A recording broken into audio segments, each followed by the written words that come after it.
Two unlikely friends embark on an epic journey. One of them is Sam, a rich daddy's boy who's done nothing on his own before. Things just work out for me, baby. And the other one, Death, the Lord of Damnation. Yo, yo, yo! I be the Grim Reaper. When Sam gets hit by a truck, he has to survive for 24 hours operating his bodily functions manually. And he learns that being manual doesn't come with a manual. I only do these deals annually. But if you really want to live in biz, you have to do it manually. Manual Samuel. Available at your closest internet soon.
I'm an architect, freelance, so I take job offers as they arise. So when this guy called me, I didn't want to lose this offer. At one point, I saw a stain, and at first glance, it seemed like brick dust. Why is everything always locked?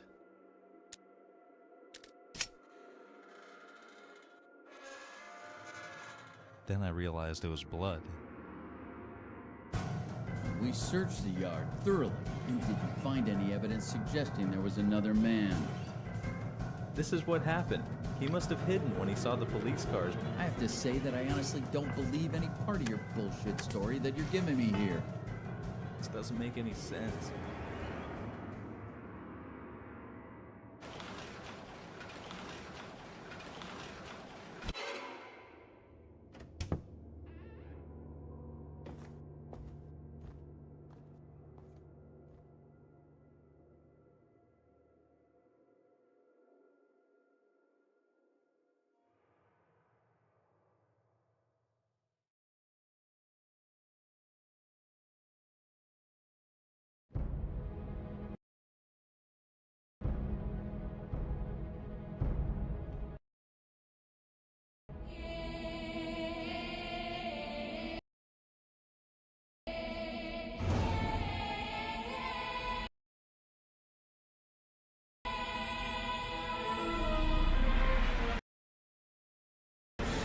Once, to pierce the heavens, we built a tower, and for our pride, we were cursed by eternal sunlight. Time flows no more. You, Moonchild, are the only one left to climb the tower and save us all.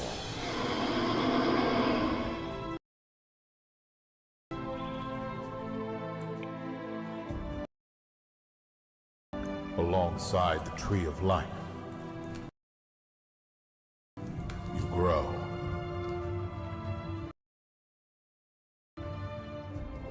Slice the shadows of the black dragon. Thrust your blade. And by each step, the future comes closer.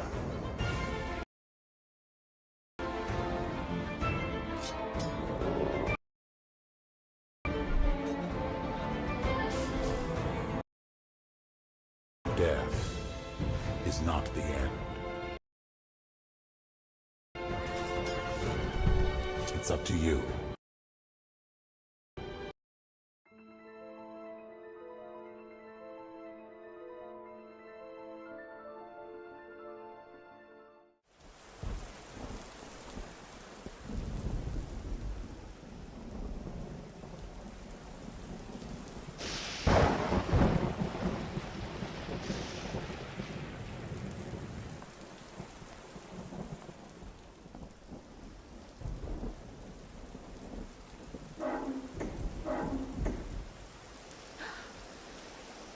Hello? I'm in the kitchen. Come back and get warm.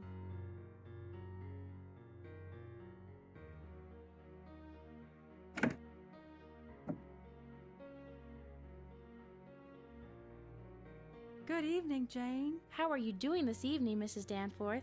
Very well, thank you. How was your trip? Let me take your list and start packing that box for you.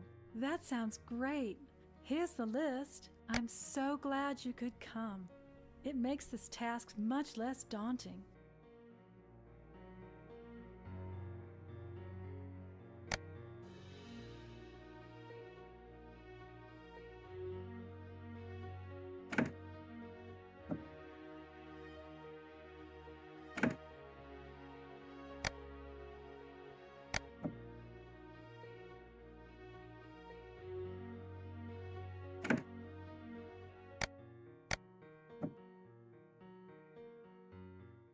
Hello, Jane.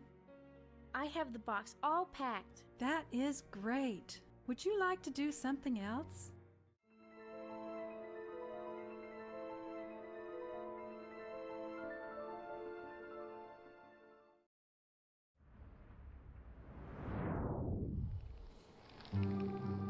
What does it feel like to be an adventurer?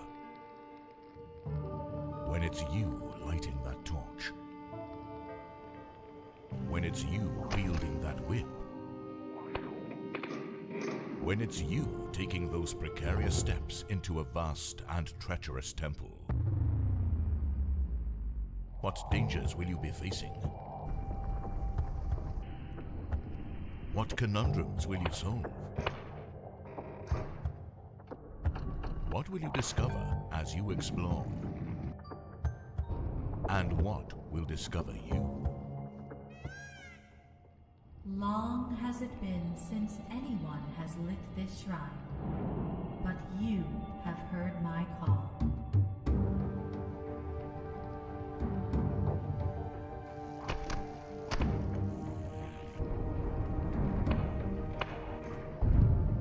Deep within this temple, the darkness grows. Together, we must end it. Experience what it feels like to be an adventurer in search of the Eye of the Temple.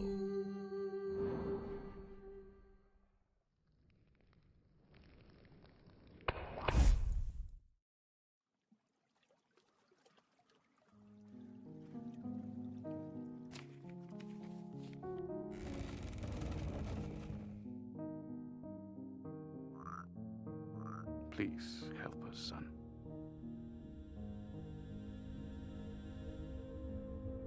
Paradise has been suffering since your mother died.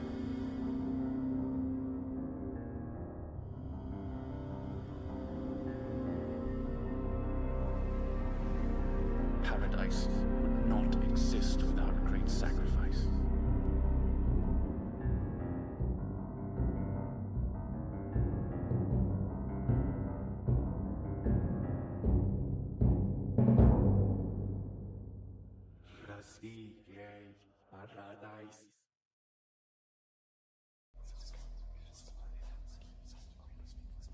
You can program these kind of things.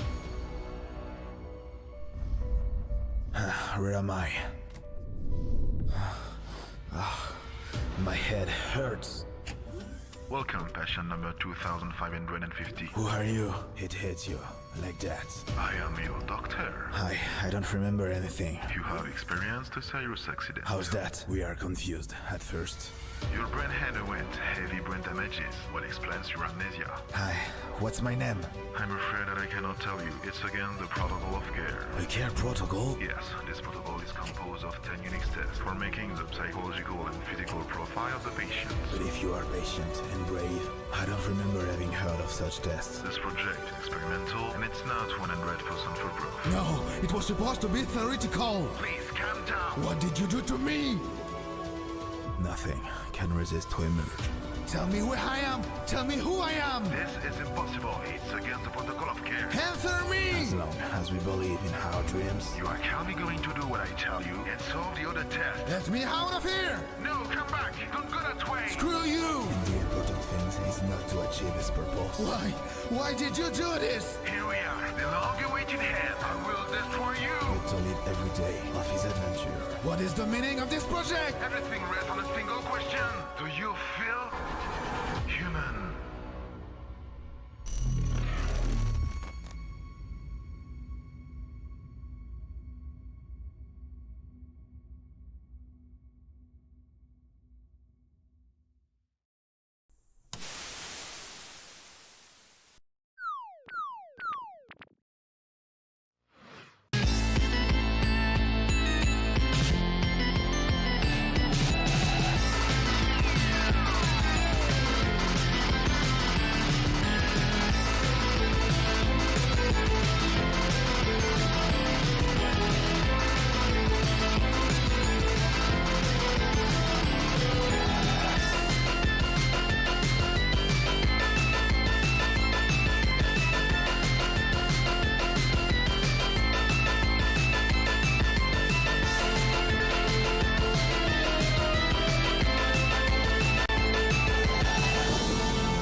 I told you before, Stiggs. That breakfast was only a friendly gesture. Dogs. Dogs with shoes. Several dogs with several pairs of shoes. The ministry figured we'd be the perfect couple. I'd be afraid to ask now if they thought they were right. Somebody's responsible. Is that a Pie-mobile? Never judge a book by its cover, Stiggs. Something's stupid, Stiggs. Something's a big kind of stupid. JPEGs and banana peels on the track again? They're narcotics, Stiggs. The package is hot.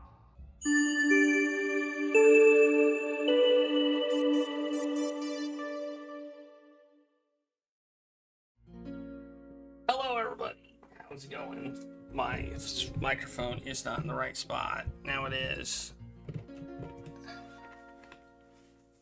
Hello, Sue Jack, Stains, Blue, Jadlers, Finkelroy, Kitty, Trouble Games.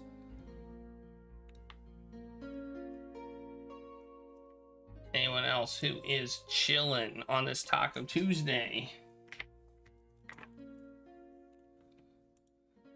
Let me start up the Taco Tuesday Taco Token raffle right now. Hey, Tilt.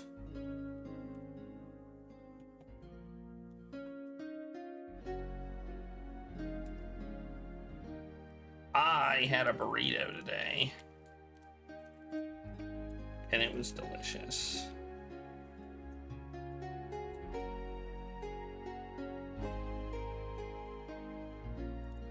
Delicious.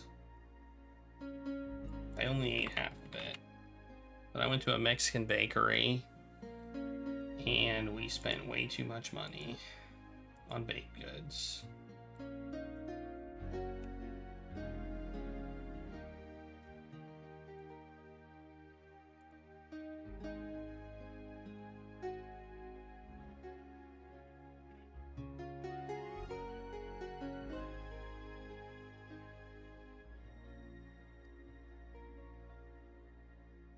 I thought my screen had dirt on it, Finkelroy. Or Gregory. Gregory, I thought you made my the C. I thought, well, why is my screen dirty? So I tried to clean it off. That's funny.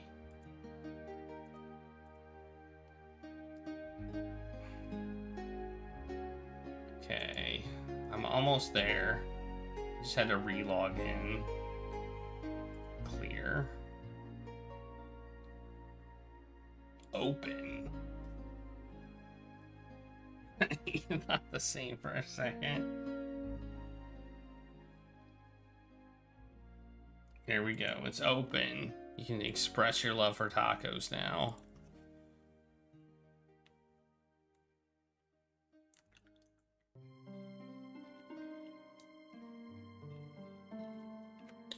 Okay.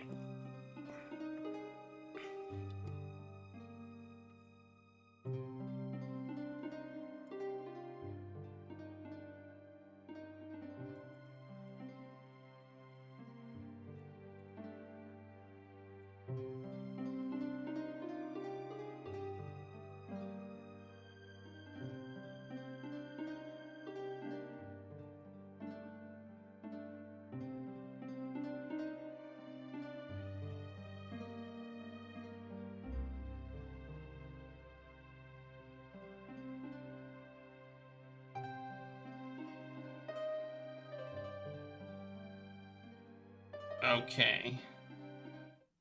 How was everybody's Tuesday? Mine was busy as heck. As heck.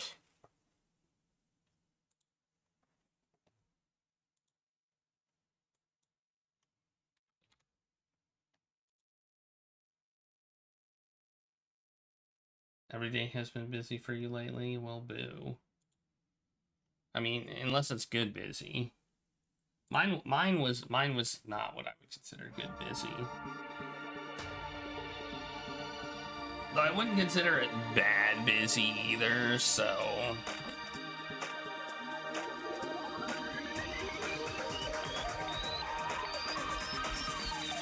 Danganronpa.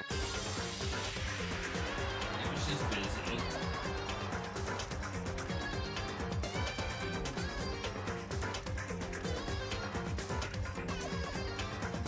Dead.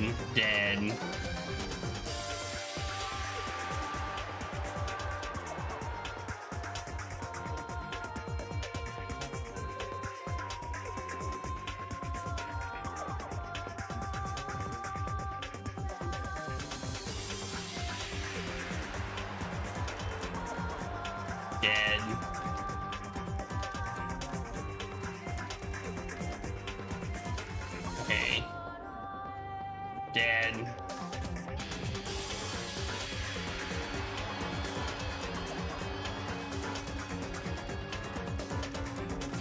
The assumption that I am playing my character leads me to believe that I'm gonna survive this thing, but I could be wrong.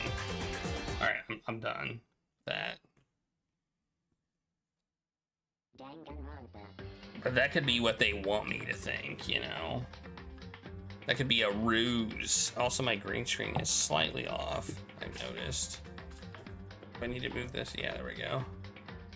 Alright, you probably didn't even notice it.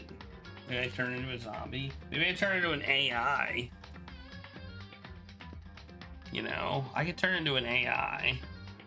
I could die and turn into an AI, just like they introduced the concept, so...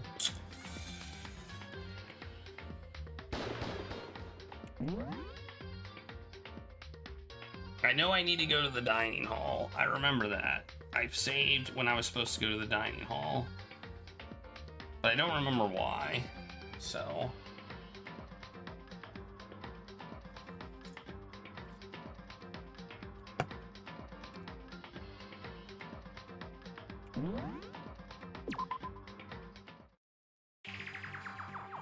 Wait, wasn't I supposed... Wait, was I supposed to go to the dining hall? Maybe not. Oh no, I was supposed to go to the Gaim. I was supposed to go to the Gaim.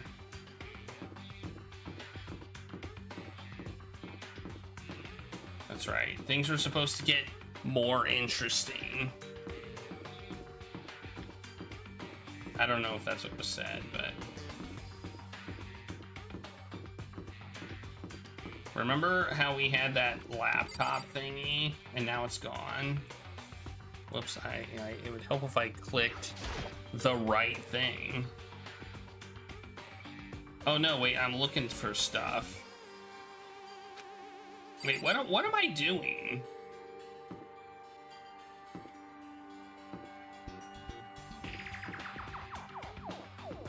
I thought I was going to the Gaim, but I guess not. I totally forgot what I was doing.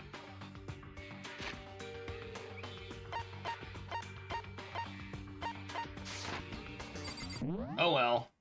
Well, apparently we're investigating floor number 1. Start with the bathroom. Nothing.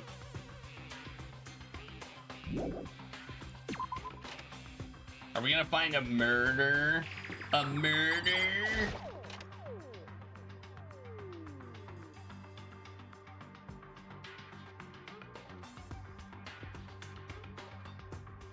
I don't see anything in here that's significant. Well, let's look in the trash. Maybe. Nope.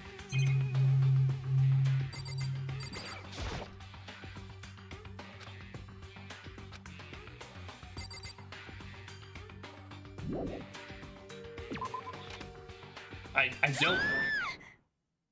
Uh-oh. Someone come here. What? That was Hina. She's supposed to be checking the 3rd floor. There was no time to think. I was running for the stairs before I knew what was happening. I flew up the stairs leading to the 3rd floor. Right away, I saw her standing there in the hallway. Please. Makoto! Hina, what's wrong? It's awful. The rec room door was open, and when I looked inside, I saw... What did you see? I'd better get the others, right? I'm going to go get them. You go ahead, Makoto. Before I could say anything, she was rushing downstairs. The rec room. What did she see in there? By this point, I was used to acting without thinking, so without thinking, I leapt into the rec room.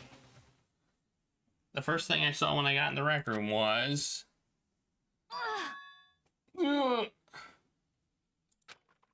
It was Celeste, and she was hurt.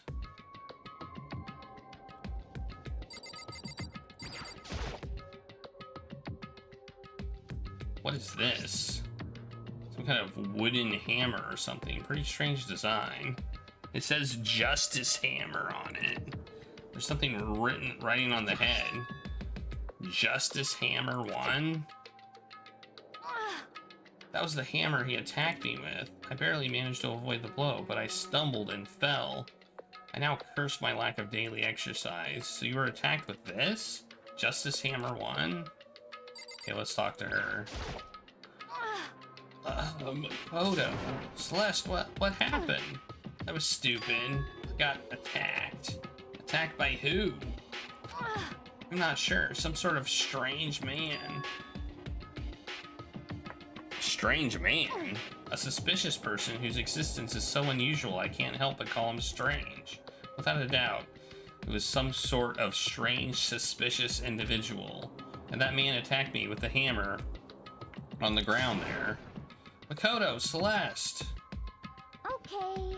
I found Sakura. What? Celeste, what on earth happened here? Apparently she was attacked by some kind of strange man. Strange man? Tell us everything you can remember, Celeste. Be as detailed as you can. Well, I woke up this morning a little before 7 a.m. Nighttime was not over yet. But I knew it was about to end, so I decided it would be okay if I decided to take a little stroll around the first floor. I understand now that that was a mistake. Anyway, that was where I first saw the strange man. I was immediately wary of him. He was obviously suspicious, so I decided to follow after him in secret. As I followed, I saw him go into the rec room. I tried to peek through the gap in the door, which was when he noticed me, and that's when you were attacked. It happened after 7 a.m., just after nighttime had ended. So if it happened just after 7 o'clock, then that was just about an hour ago, right when we were all meeting in the dining hall. The attack caused me to lose consciousness, which would mean I was unconscious for about an hour. Well, I'm just glad you weren't hurt too badly. That's because I begged and groveled for my life. You did? As for me, I told him I would do anything if he spared me. I offered to lick his boots whenever I look. I see. So you're willing to throw away all your pride. Indeed. If it was necessary. If it is a necessary skill for survival. Anyway, the important thing now is that we go search for the suspicious individual. If we do not hurry, this could be a serious problem. Celeste, what do you mean a serious problem? When I looked in the rec room, I saw that the suspicious man was not alone. He had with him Hifumi. Hifumi? After he attacked me, he dragged Hifumi away. What? You mean Hifumi was kidnapped? Shouldn't we start looking for him then? Listen, Celeste, did anything in particular stand out about this strange guy? Did anything stand out? Well, rather than trying to explain it, it would probably be faster if I simply showed you. Show us. Indeed. This is Hifumi's hand-me-down, his digital camera. You don't mean... Actually... I was able to photograph this suspicious individual without him realizing it. Huh? Seriously? Let's see it. I would tell you not to be shocked, but I fear it would do no good. With that strange comment in mind, we all looked at the camera. It's a robot. It's a robot. Huh? What? Well, you were definitely right about the strange part. Their face is totally covered. Is that a robot costume? As I said, a very strange and suspicious individual, yes. So this weird robot guy dragged Hifumi away? And I took this right after being attacked. In other words, a full hour ago. Which is why, if we don't hurry, it could become a serious problem. I'm starting to get suspicious of Celeste.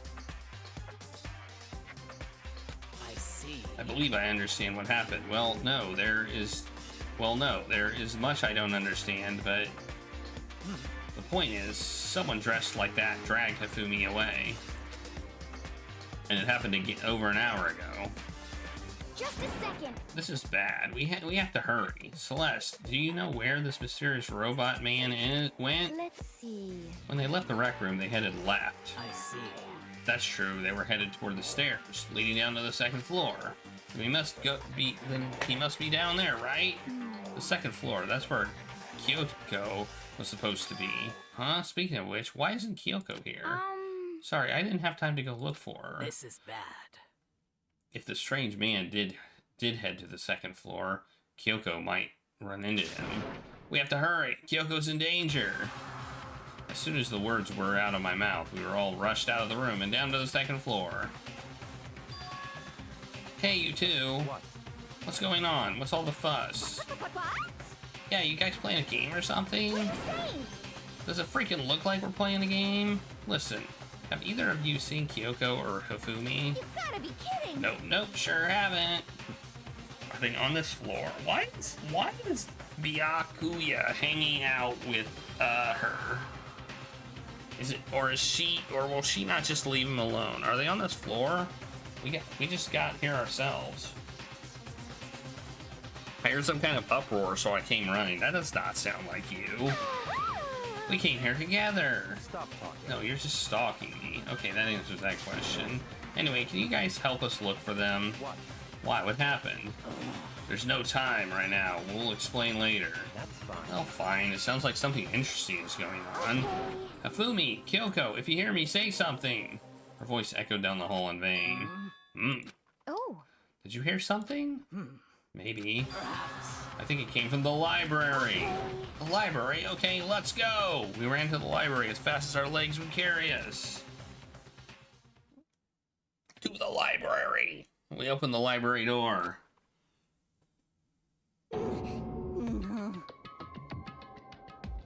Ugh, it hurts, it hurts. What is up with him? He's gray. He's gray on the top of his body. He doesn't look so good. Hafumi does not look so good. We found Hafumi seriously injured. Are you okay? I'm glad to see you're still alive. It's super bad though. Look at all the blood. What? How did you get hurt? That guy hit me. What guy? Robo Justice, or that's what I decided to call him just now. What are you talking about?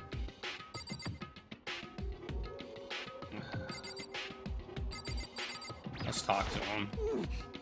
That guy was Robo Justice. This Robo Justice you're referring to. This is it not? What the hell am I looking at? This is the one that attacked Celeste and Hafumi. Isn't that right, Hafumi? Yeah, that's him. I'm sure of it.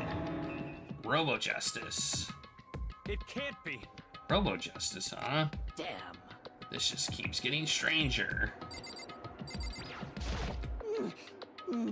He's Robo Justice. Okay. I'm seriously happy Hafumi's still alive, but Robo Justice? I'm glad to see he's still alive. What did Robo Justice? Fatboy took a seriously shellacking. This just keeps getting. Well, what else? Oh, wait, there's the hammer. It's the hammer, just like the one Celeste was attacked with in the rec room. But this one is Justice Hammer 2. On top of it, this one is actually a little bigger than the first one. He attacked me with that hammer. He bonked me right on the head with it. Well... A hammer that big? I'm surprised you're still okay. I'm not okay. Look at all this blood. Hey. Protein helps heal wounds, you know. Would you like some? I have never heard such a thing. Are you sure it isn't just you? Alright, here's Monokuma. It's him! A robot of justice, huh? Now things are really starting to get exciting. What kind of special moves does it have? Can it fly? Can it combine? What? Why is he here? Are you okay with this? Let us not concern ourselves with him. What we need to know is to get Hafumi to the nurse's office right away. Whatever else we do, he needs to be treated as soon as possible. Yeah. You're right, let's go! Yeah, thanks everyone. Move Hafumi to the nurse's office on the first floor so we can take care of his injuries. How you feeling, Hafumi? You want me to take a look at you? I'm okay. I think I stopped bleeding. Oh, he looks better now. I'm still kind of dizzy, though. So then... Perhaps you should rest here a while. I suppose. Yeah, good idea. Well then. The rest of us should get back to looking for the mystery assailant. Yes, indeed. Indeed, before another victim appears. The Justice Hammers seem to be increasing in size. First one and now two. So in other words... If there is a Justice Hammer 3, we can only assume it is even bigger than the first two. Okay, I mean, I guess you can assume that, but we only have 2 data points. If you got hit with anything bigger than that, you'd be dead for sure. Tell us what happened to you, Hifumi. Well, I woke up early this morning and started looking for Alter Ego ahead of everyone else. I went to the 3rd floor, and that's where the strange costumed man attacked me. That must be what I witnessed around 7 this morning. After that, he dragged me to the library and whack! Down came the hammer. That must have been 30 or 40 minutes ago.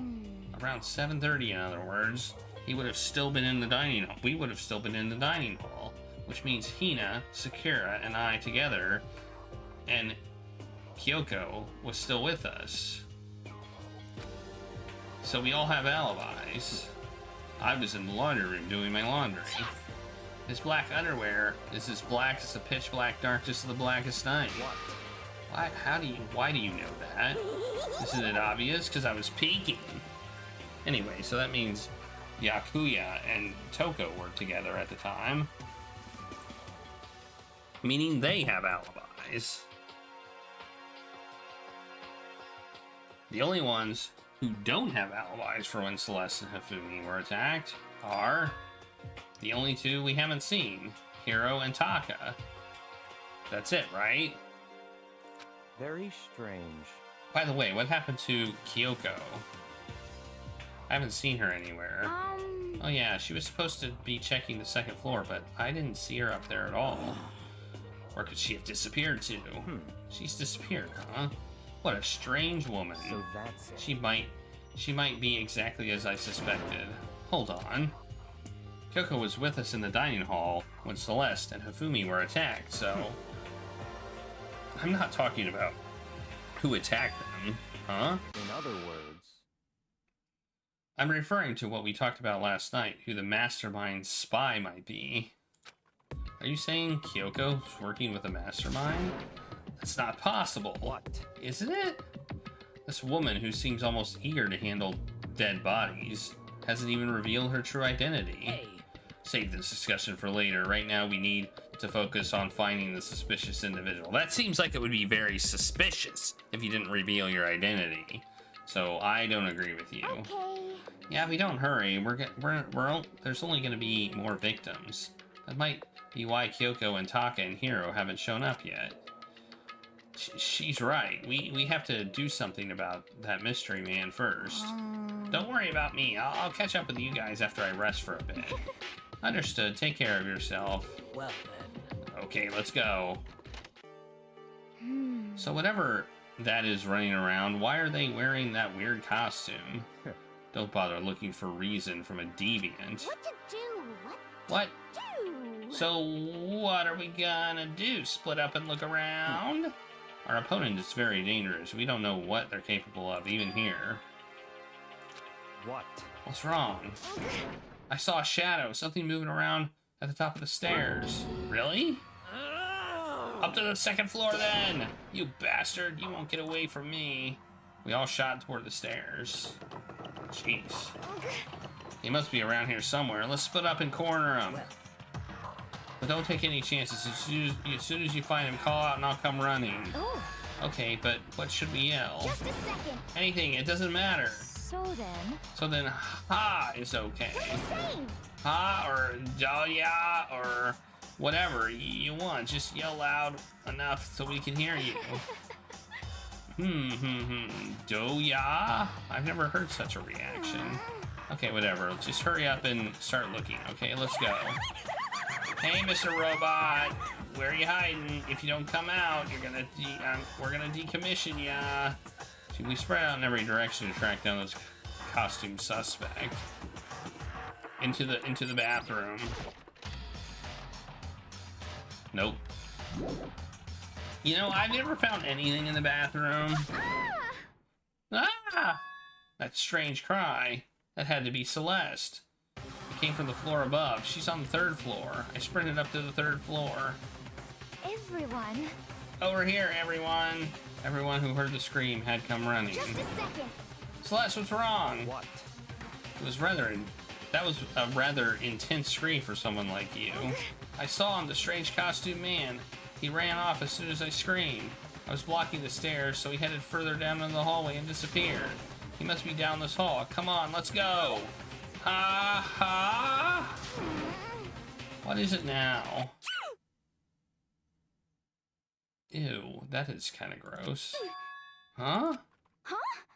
Whoa, it's really true. That doesn't matter right now. Huh? What was that? That came from downstairs. It must have been Hifumi. He's in the nurse's office. This is bad. Come on, we have to go back. What? What about the suspect? We've gone to all this trouble to capture him, right? Why don't we split into two groups? It's all clear. I'll lead the hunting party. This seems much more interesting. So Very then- well. Then Makoto and Hina, you come with me to the nurse's office.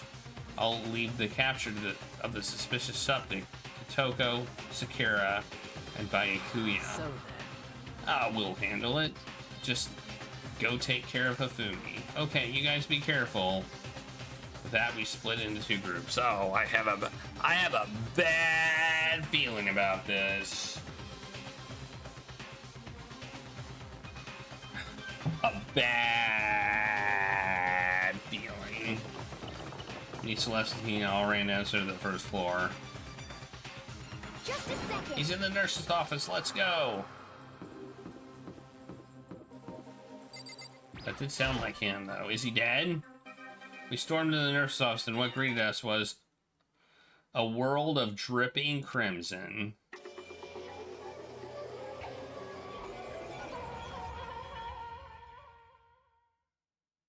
Well, everything was covered in red. It's really pink. In the center of of all this red was Hifumi. No! What the... It looks like something very bad has happened. I certainly was not expecting this. I did not imagine that Hifumi would be murdered. No way! Murdered? You're not serious, are you? He's not really dead, is he?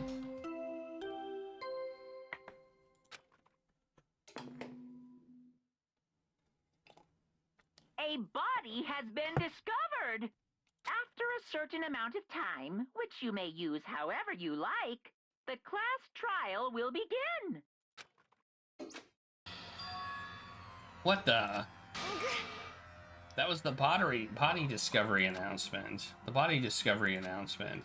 When 3 or more people discover a body after a murder, that's what plays. We know this.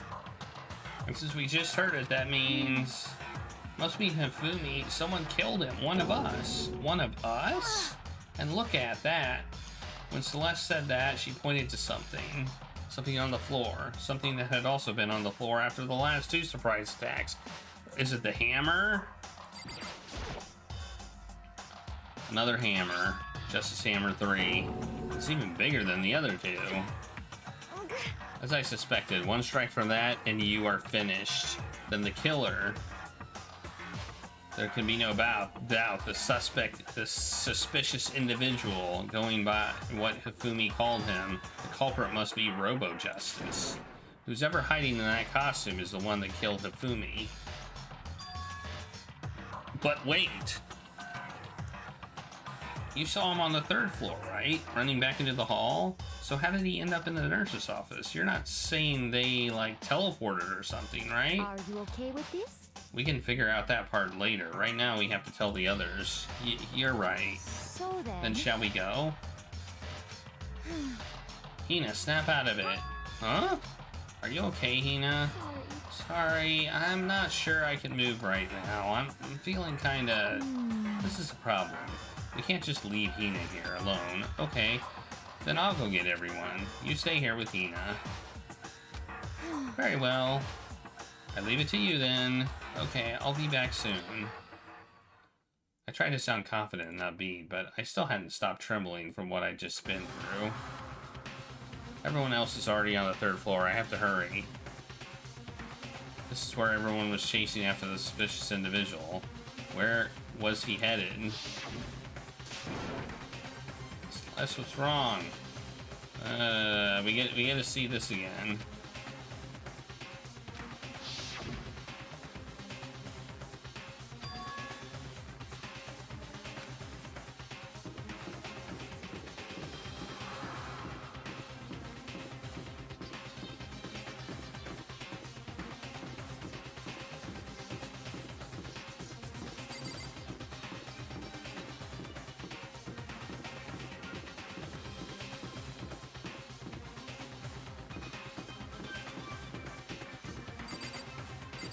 Physics lab.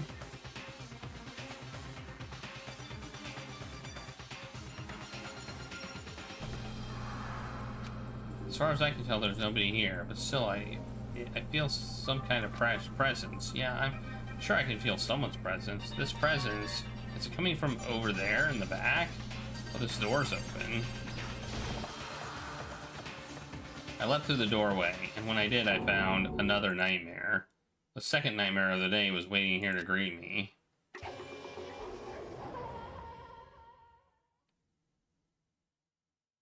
There's a pool of...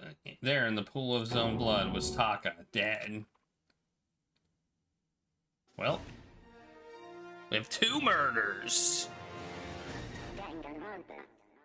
2 murders! Hafumi's body discovered in the nurse's office. Taka's body discovered in the equipment room. I was witness to 2 nightmares, one right after the other. No, they weren't nightmares. This is harsh reality. The true nightmare is this reality. The reality I have to face every day. But still. Why is this happening?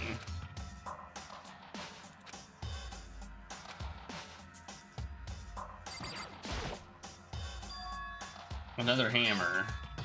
It's Justice Hammer 4, and it's even bigger than before. Is that suspicious individual responsible for killing Taka too?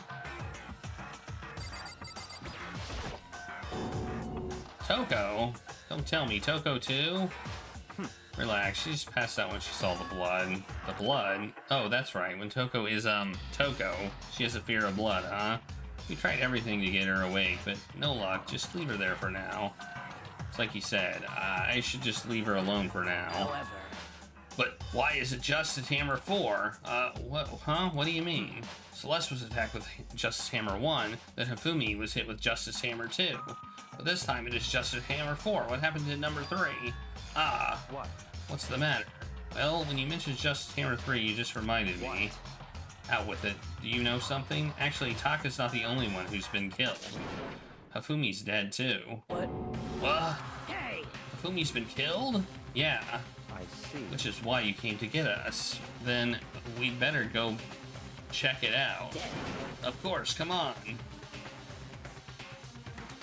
So Sakura, Bakuya, and I rushed out to the physics lab. Man, we're just rushing all over the place as soon as we were out of the physics lab. Ah! Celeste, aren't you supposed to be waiting in the nurse's office? Something has come up. Yeah, I heard. Hifumi is dead, right? Well, that's not all. It is gone. What's gone? It has disappeared. Disappeared? Hifumi's body has disappeared. What? What are you talking about? It's disappeared. Don't be ridiculous. Come on. Are you serious? What? What the heck is happening here? Everyone back to the nurse's office. I practically leapt down the steps, nearly losing my balance. I reached the nurse's office completely out of breath.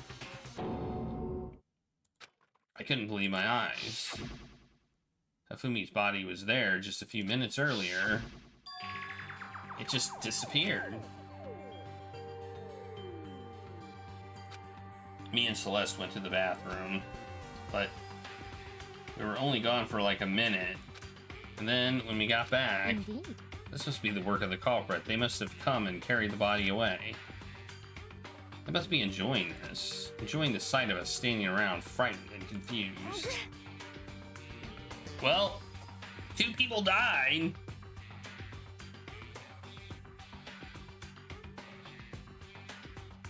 We're all going to die here. We're going to die here, just like those guys died. What did you I don't believe this. I don't believe a body would just disappear. Why? First, there were 2 murders, and now one of the bodies has been taken. And the 2 people who were murdered were the ones that were, like, in all whatever with that AI thing. So, first there were 2 murders, and now one of the bodies has been taken. This is unnatural. Hold on, what do you mean 2 murders? Taka's been killed. We found him in the equipment room. No way! It can't be Taka too. It can't be. It can't be. No!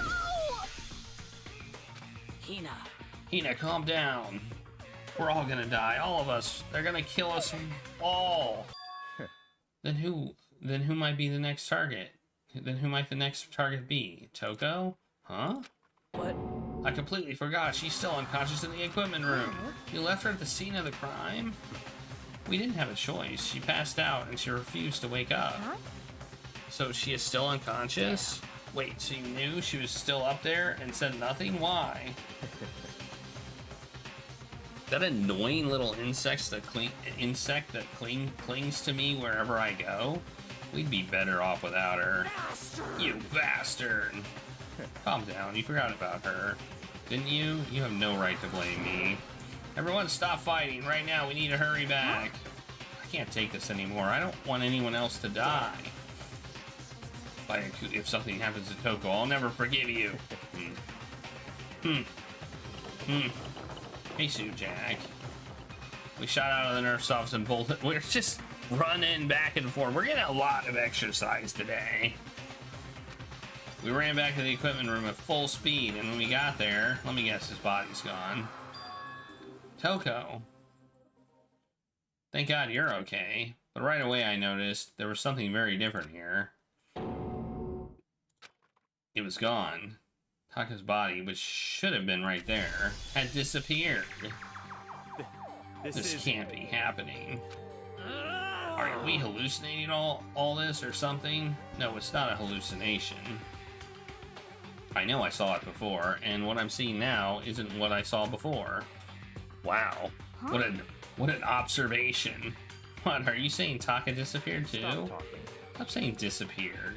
It didn't just vanish into thin air. Obviously, whoever did this has hidden the body. But why would they do that? I couldn't possibly begin to imagine. Anyway, our costume suspect is clearly continuing his crime spree. We gotta hurry up and catch him before he kills all of us. Not possible. Oh, I don't think you have to worry about that. Huh? Think about it. Who could possibly be responsible for killing and hiding these dead bodies? When Hifumi's death cry went up, everyone here was together on the 3rd floor. After that, we split up into 2 groups. And now this time, you all came here as a group from the nurse's office. In other words, the only ones who could have done this are Hiro and Kyoko, who are still missing. Hold on a second. Kyoko has an alibi for when Celeste and Hifumi were attacked. There's no question that she was in the dining hall with us.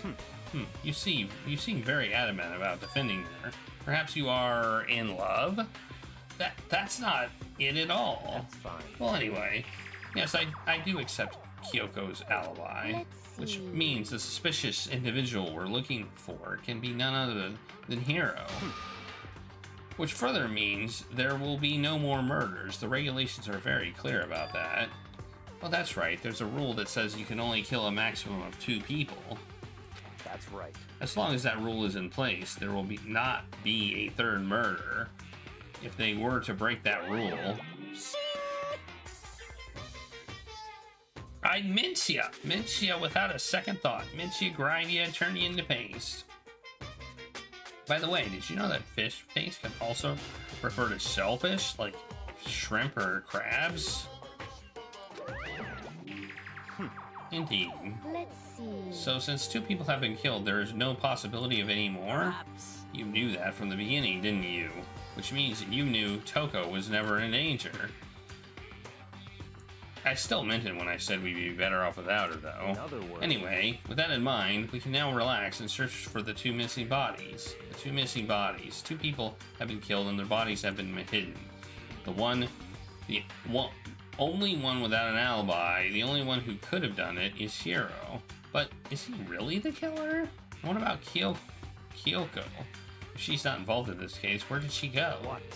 Hey, Makoto, what's the matter? Huh? Oh, no, it's nothing. Whatever, we just need to find those bodies. Or our little narrative here can't move forward. So then... Very well, then let's split up and begin searching. But... There's no need to be afraid. No more murders will take place during this case. I know that. I think I do. But if you're still nervous, I'll come with you.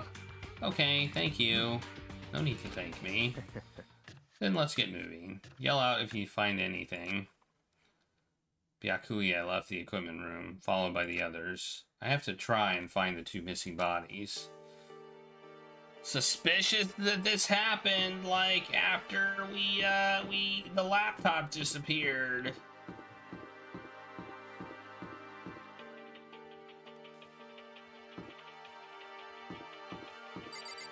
I think this is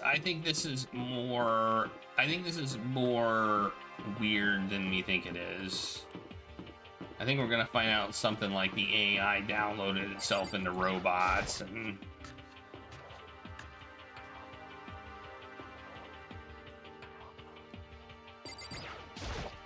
Huh? Where could two dead bodies have disappeared to? Damn. We need to search for the dead bodies that have disappeared. What happens after that? Well, let's look in here. Huh? The door must be locked. Well, that is weird. Alright, they're not in here. I guess. Wait. Oh, that was the art room. I thought that was the library for some reason. Okay. Searching for bodies. Where could bodies be? If you were a body, where would you be? Huh? Where would you be if you were a body? You can look at the classrooms.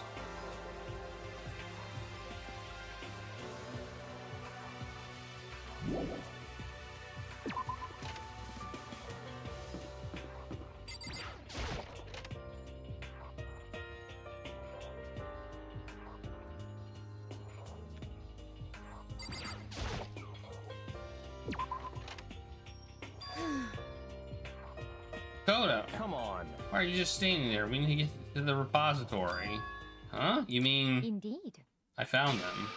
Hifumi and Taka's body has both been hidden in the repository. I've already told him, Hina. I've already told Hina and Sakura. We'll go on ahead. Their bodies were in the repository? You mean at the library?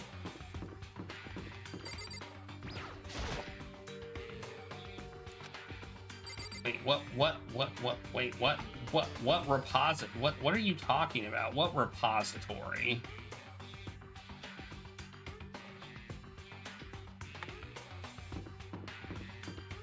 What's the repository?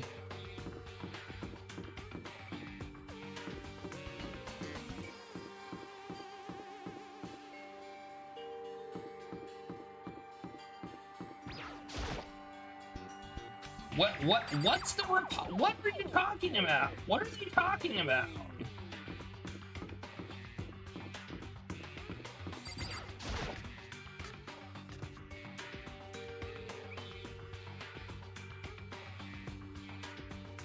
Are the bodies here somewhere?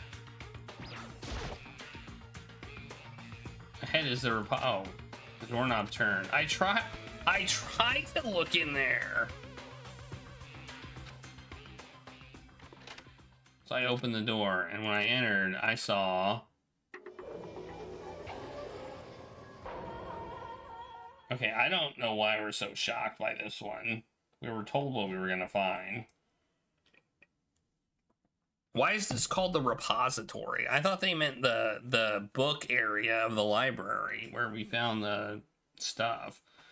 The two bodies that had disappeared were right here. The smell of blood made me gag.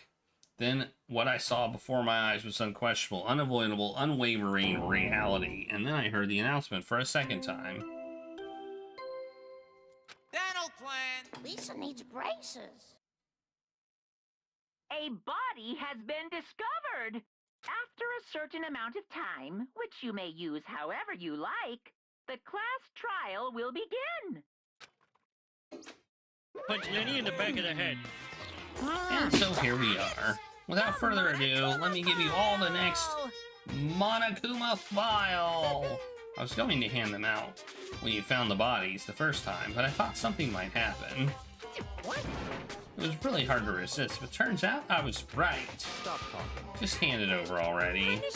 Now make sure to investigate with all of your mental might and prepare for the class trial. See you later, nerds. Well then, now we found the bodies. All that's left is to uncover the culprit. Nerds! Hold on.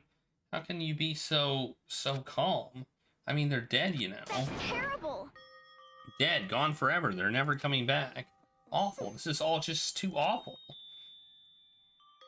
Hina suddenly burst into tears. She clutched at Hifumi's lifeless body. Who would do this? Why? Why? Large wet tears fell from her eyes. The tears landed on Hifumi's cheeks. If this were some weird make-believe, that might have been when Hifumi opened his eyes, but this wasn't a movie. Just a video game. Hey, Izzy's TARDIS. How's it going?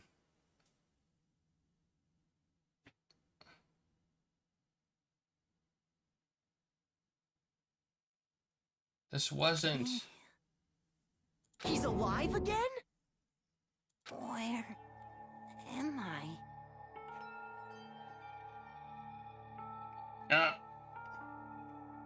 Sweet, merciful crap! Cold. So cold. Is winter coming? Hifumi, wake up! Huh? That's right. I remember now. Hope's Peak.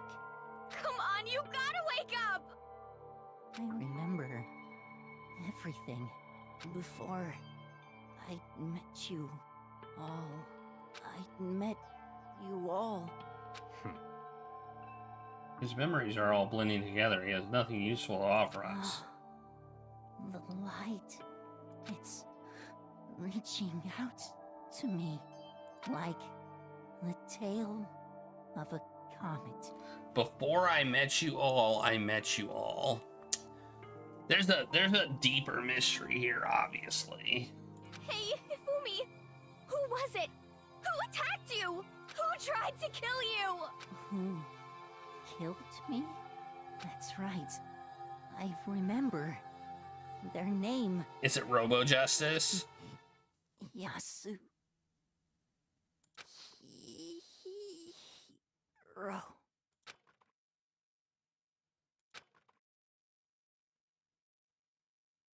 His eyes closed, and they never opened again.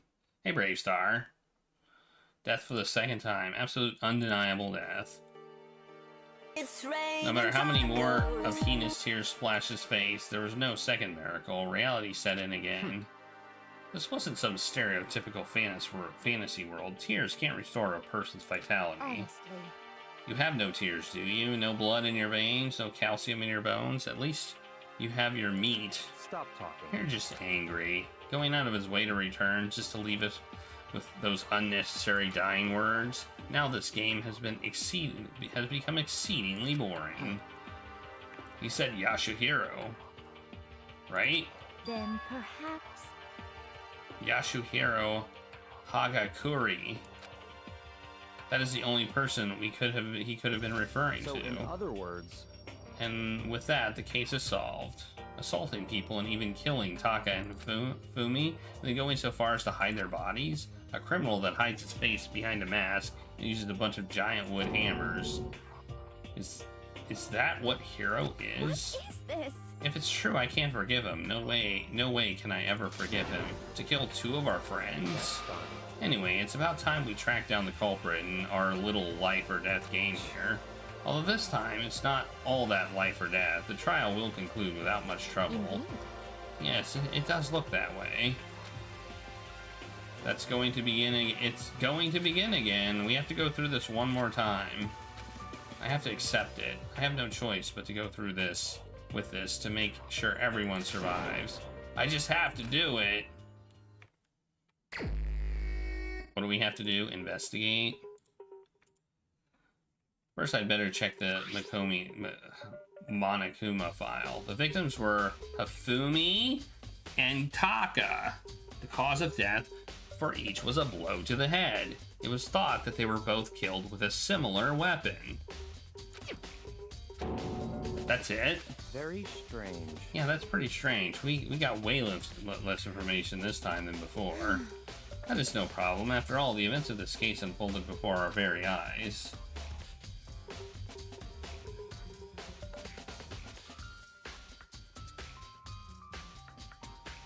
So, we should know more about what happened when the Monokuma file could anyway. Maybe. Well, there's something else that's bothering me. So everyone else has been missing for quite a while. Are you talking about Kyoko? Perhaps. Without a doubt, she has an alibi for when Celeste and Hifumi were attacked. But if the killer wasn't acting alone, what if they had an accomplice? An accomplice? An accomplice? What are you doing here? Monokuma appears! Don't rush me, I'm here to answer your question. What question? Yep. You're talking about accomplices, right? I'm pretty sure I explained it before, didn't I? During the first class trial. Speaking of which, I'd like to ask the bear, if there is an accomplice, do they also become blackened? So you ask, and so I shall answer. Each murder is allowed to have an accomplice, but only the one who does the killing will get to graduate. What if two people die and they both kill? So in other words, two people can work together, but one of them has no chance of profiting from it. Then there's no way anyone would work together, right? In other words, basically you can have an accomplice if you want, but there's no gratification. So then, you were saying nobody worked together this time either? Hey, Sorry, I can't answer that. I would obstruct the free exchange of information between you guys. I just want to make sure you don't forget, no matter how much you might assist in a murder, only one blacking can graduate. An accomplice gets nothing. So in other words... So we only need to figure out who that one blackened is that did the killing, right? Just like normal. well, Okay, let me take this opportunity to clarify the whole shebang. In this class trial, what you need to determine is the one true blackened who devised the murder plot and put it into action. The true blackened, so just one person. well now. That's enough for explainifying. Now it's down to the final battle between all of you and the blackened. Good luck in all the contests. So, there can only be one blackened, an accomplice wouldn't benefit. Then I can't see any way Kyoko would be connected to this case after all. You may be right. If that's true, then Kyoko, where are you? however, As long as she's not connected to the case, it doesn't matter. Let's get back to the investigation. I have absolutely no doubt that Hiro is responsible. But for the time being, I suppose I can't hurt to pursue further information. You know, don't you think we should consider a certain someone a suspect just in case? I'm talking about the murderous feed Genocide Jack. What? I'm offended. Yeah! You? When did you? I've been looking all over for you, Master. When I woke up, you were nowhere to be found. Anyway, you there, milk sack swimmer girl. Huh? Milk sack? You've gotta be kidding! Why do I gotta be a suspect? Well, I mean, you are a serial killer. What? So what? I'm like a special guest suspect every time? I have an alibi, you know. She's right about that. When we heard Hifumi scream, she was with me. When the bodies disappeared, she was still lying unconscious in the equipment room.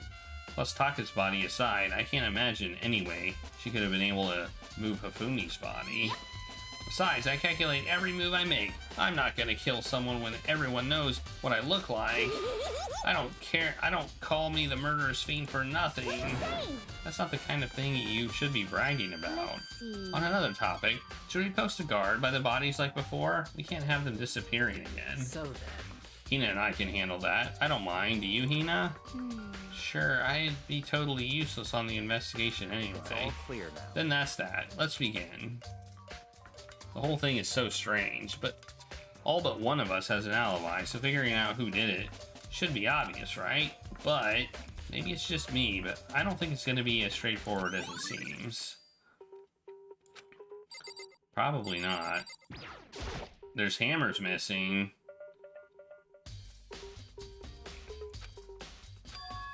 Could the Justice hammers have been designed using all these as models? Either way, all the hammers have obviously seen a lot of use. They're all covered in debris and chalky stone powder. Wait.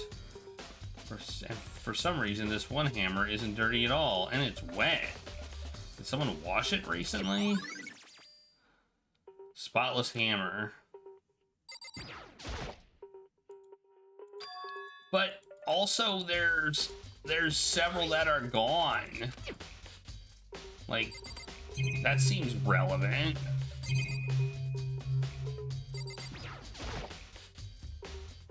It's a dolly. It doesn't have a handle. I saw it in the art room before. I guess it's used to move stashes around. It's kind of awkward, but if you bend it, it's not too hard to use. Huh, but wait. Wasn't this in the equipment room when I found Taka's body? And look at the wheel. There's a blood stain on it. And there's blood on the wheel of the dolly that was moved from the equipment room to the repository. What's the explanation for that? Yep, it was moved. Yeah, okay.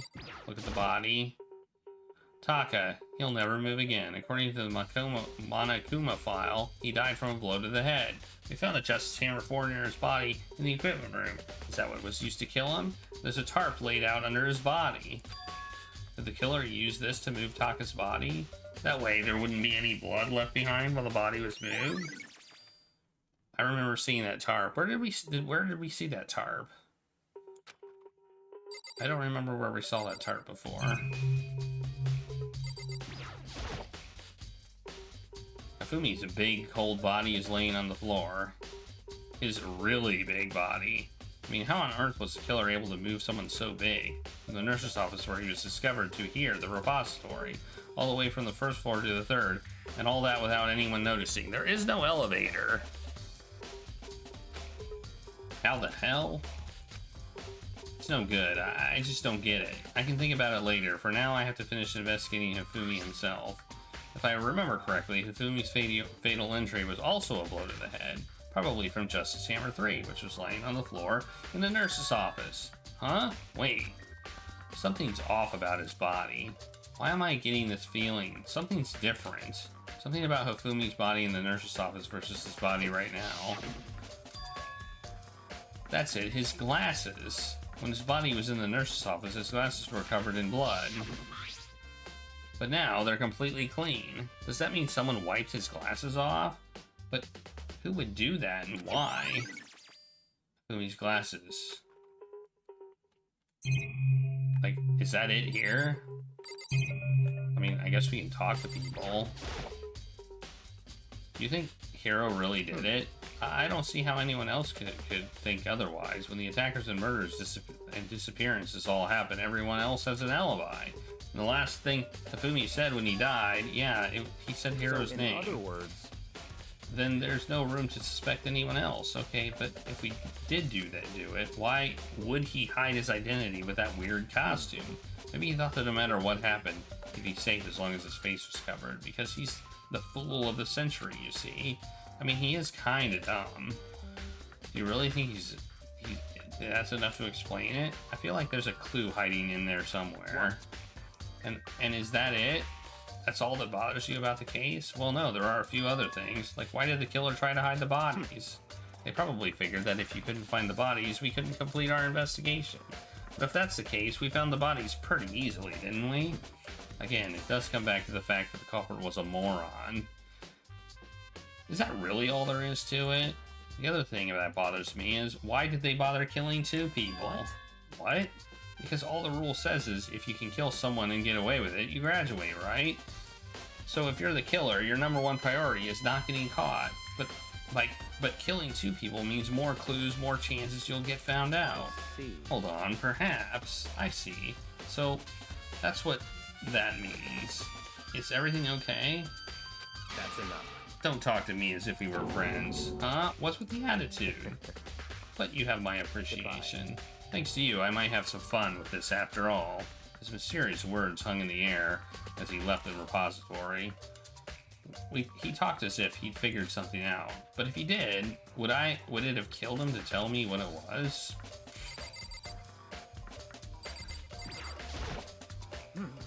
There are many more aspects to the incident this time, too many to be honest. Considering that, it may be good to look back on everything that's happened. Would you like my help? Sure, why not?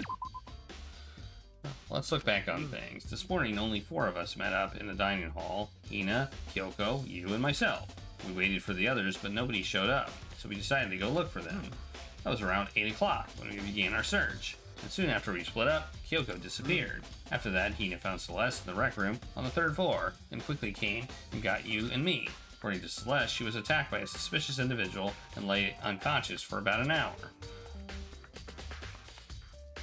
In other words, she was attacked an hour before we found her, meaning just after 7 o'clock. Based on the picture Celeste took, we discovered her attacker was dressed in a strange costume. It was Robo-Justice, and it also became clear that this Robo-Justice had dragged Hifumi away. After meeting up with Kyoko and Byakuya, we began searching for the costumed assailant. We found an injured Hifumi in the library on the 2nd floor. We took him down to the nurse's office on the 1st floor, then resumed their search. Not long after leaving the nurse's office, this happened. Based on Celeste's claims, we went back up to the 2nd floor, where we were split up and began searching. Then, right after that, Celeste screamed. This time, she had apparently seen a suspect on the 3rd floor. Celeste is a very common trend here. Hearing her screams, we quickly made our way to the 3rd floor. Celeste, what's wrong? It was a rather intense scream.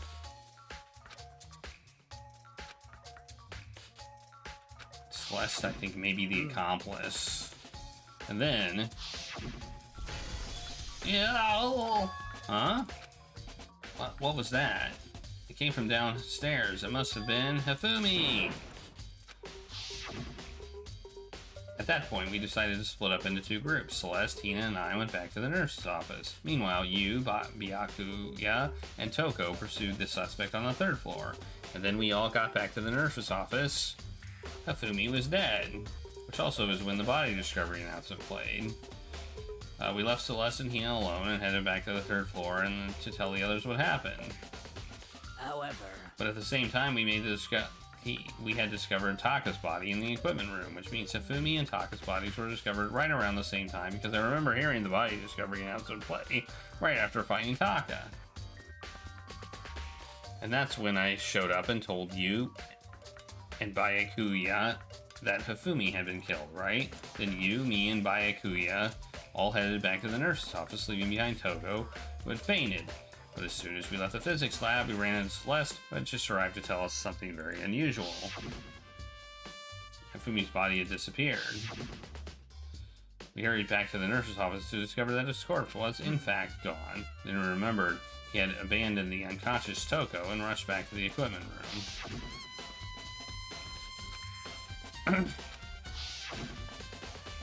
This time, Taka's body had disappeared. From there, we began our search for both the missing bodies, and after some time, Celeste told us that she'd found the bodies, and we were all headed to... Celeste told us. It's always Celeste telling us things. That's weird. And there, we rediscovered the 2 bodies that apparently vanished. And that brings us up to now. However... Looking back, things have certainly been very active. If you want to look back at the case again, just let me know. I'm fine at any time. Okay, let's not do that again. That's a dilly of a pickle. So, I've been thinking about something. It's about the repository, huh? What is it? After Hifumi and Taka's body disappeared, we split up to look around, right? I was really scared, so me and Sakura stuck together. But... And we came right to the repository to, look around. When we got here, the repository was locked. We couldn't get inside. Yes, I remember that. It was locked? Yes, I tried it and it was locked. We came here as soon as the search started. There was no way someone could have beat us here. So if that's true, then who locked it? And why is it unlocked now? I wonder the same thing. The door was locked when the search for the bodies began, but now it's wide open. There might be some secret lurking in there, but I'll probably have to leave this area to figure out. Okay, well, I think that's it. I think that's all we can do in here. Other than the TV and the camera. Alright. Well, I can't leave yet, apparently.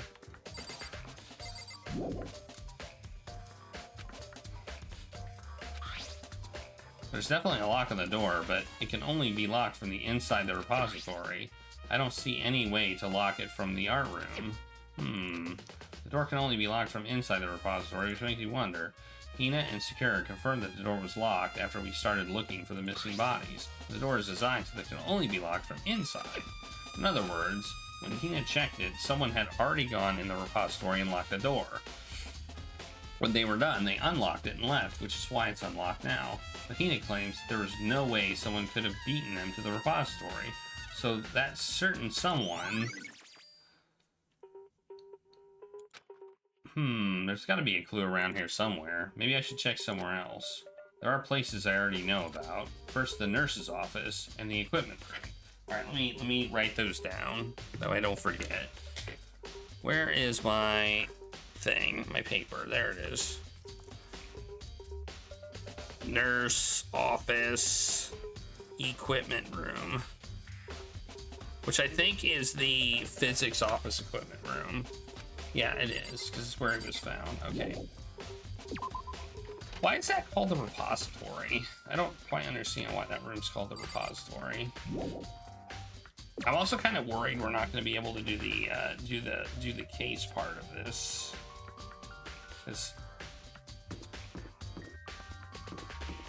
I mean, wait, what floor are we on? We can go to the physics room now. We're already kind of almost there. I guess we have speed. We have warp speed too.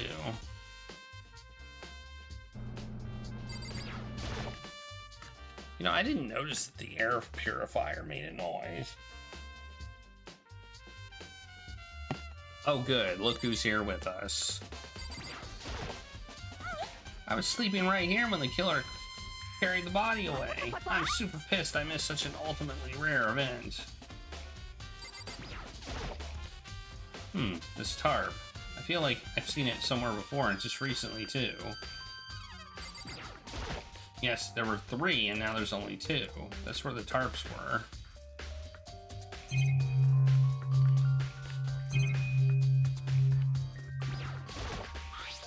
This is some kind of tire mark going through the pool of blood in the middle of the room. That reminds me about the dolly in the repository. There was blood on his tire. Could that blood have come from here? Which means that Taka's body was moved from the equipment room to the repository using the dolly. Both rooms are on the 3rd floor, so that should definitely have been possible. Okay, makes sense. But even if the dolly was used to move Taka's body, what about Hifumi? Hifumi's body was in the nurse's office on the 1st floor. Even without a dolly, there's no way to get it up to the 3rd floor. That's still a total mystery. And also a dilly of a pickle. Justice Hammer 4, the weapon that was used to kill Taka. The body was moved, but the murder weapon was just left here. Alright, I think that's it for this room. We got a clue, though. I mean, I might as well click on everything. Click her again. Yeah. That's it. That's everything.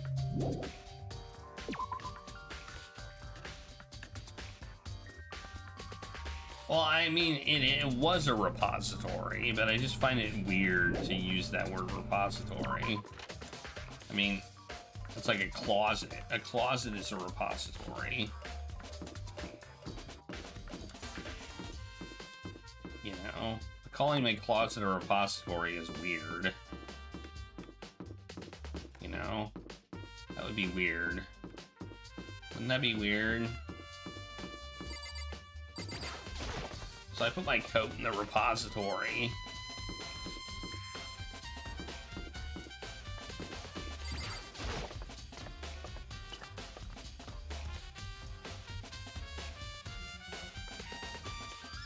Oh, you can? Okay.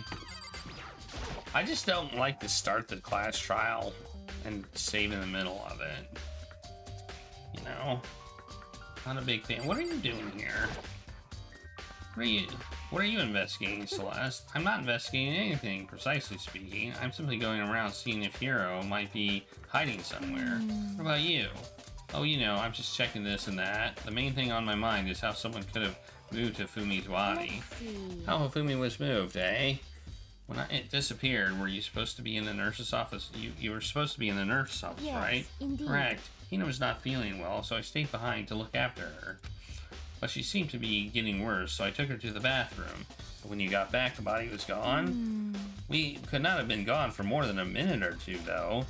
Yeah, Hina said the same thing. So then the killer was able to get in and move Hifumi's body in that short amount of time? It would seem so. To carry off someone as big as Hifumi in only a couple minutes is... I can't think of it as anything less than impossible. You heard my suspicions, right? My suspicion is that the AI somehow downloaded itself into 2 actual robots.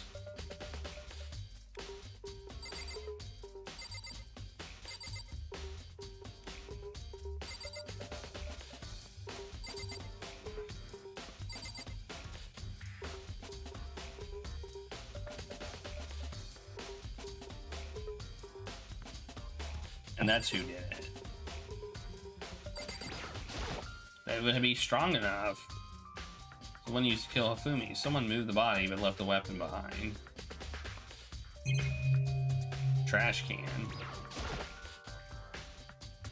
It's just a normal trash can. Huh? Wait, there's something inside. It's too small to be a handkerchief. It's a glass cleaning cloth. And it's got some kind of cartoon character on it. Ugh, but it's also covered in blood. Oh.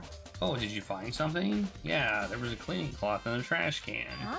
A cleaning cloth? And it's all bloody. Whoever this belonged to must have used it to wipe up some blood. But who would need to do something like that?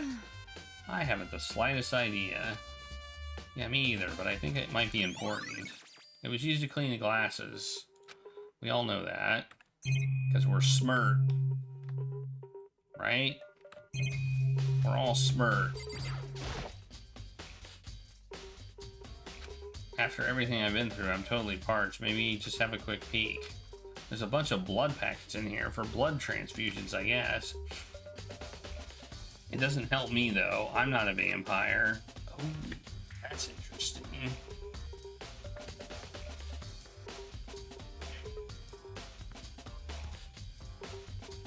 That's interesting.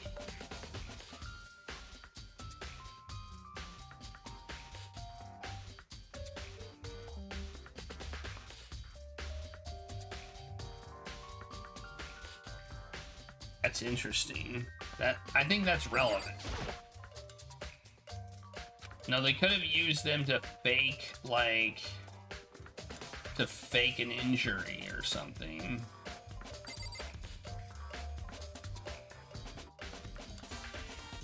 Maybe Hifumi wasn't or isn't even really dead. Did you ever think about that?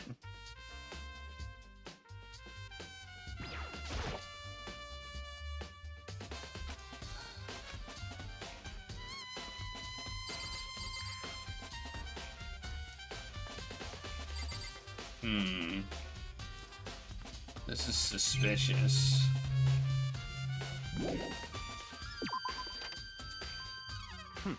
So, this is where you were. I've been looking for you. You have. I wanted to thank you for what you did. Not that you meant to, but you ended up making this little game of ours very interesting indeed. You should go to Hero's room.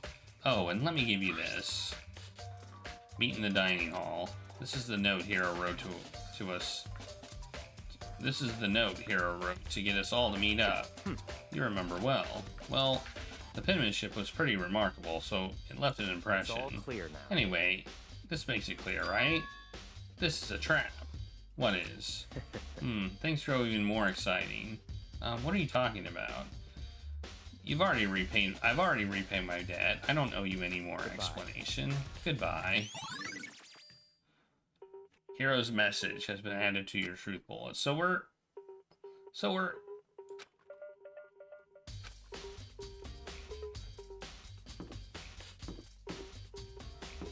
Alright, I guess we'll go to his room.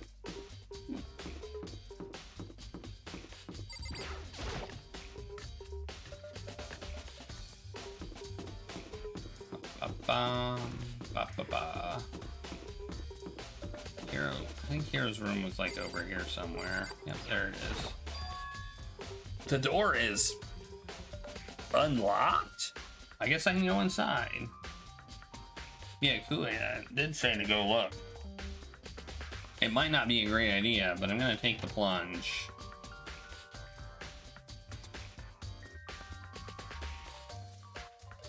This is Hero's room.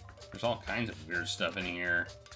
Where'd he even get it all from? More importantly, he still hasn't turned up, which means he can't really complain if I don't get his permission to search his room, right?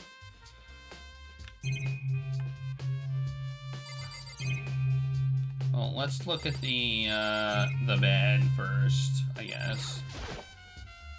It's a normal bed, pretty much, just like the one in my room.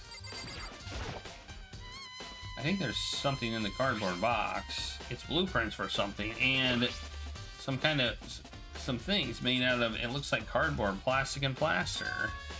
This is Robo Justice, and it's in Hero's room. But wait, these blueprints. Something about them bothers me.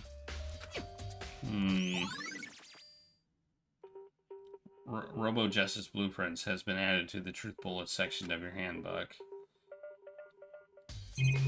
Okay, we have the bathroom door. I soundlessly checked the bathroom.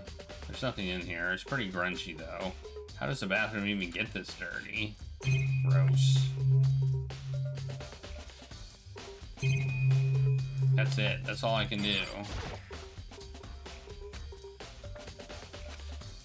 I want to look at that. I didn't mean to. Why did it do transcript? Truth bullets. I want to look at the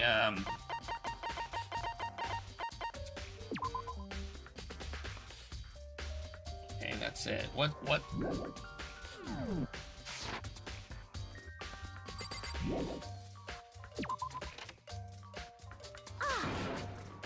Makoto, big news, big news! What's wrong?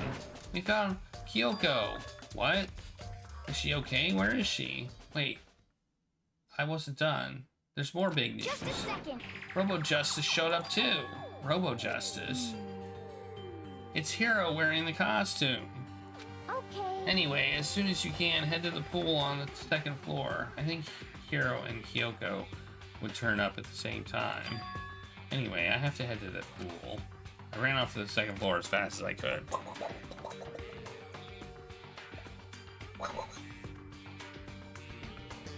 Okay. Oh, they're all over there. Hey, it's Robo Justice. Kyoko and... Ooh, man. I have had the worst day. Hero? Let's talk to Celeste first. I am positive that this is the suspicious individual that attacked me. Apparently, that ridiculous object is Hero. I'd ask Kyoko for the details if I were you. Right. I found Hero. He was jammed into the pool locker room. He was jammed into the pool room locker. It looked like he was fast asleep, so I kicked him and woke him up. Don't be mean! I still can't believe you kicked me. You could have been a little more gentle about it. Like, I don't know, caress my face or something. What? That's creepy. Anyway, Kyoko, where have you been all this time? You just disappeared all of a sudden without a trace. Wow. There was something I had to check up on. What do you mean? Never mind. I can't never mind. Nothing. Never mind. Hey.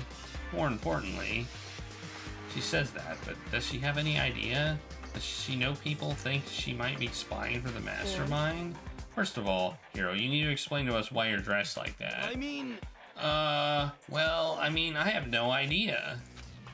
1 second I was asleep, don't even know how that happened. Then I woke up, and then I was here. I don't care. It's something about that costume. Do something about that costume. It pains me just to look at you. Well, I don't know what's up with this thing, but I can't actually get it off. A little help? Why would you make something that you can't take off by yourself? I didn't make this stupid freaking thing. It would seem... There's a clasp on the back that's keeping you from getting it off. It looks pretty sturdy. I don't think you can get it off on your own.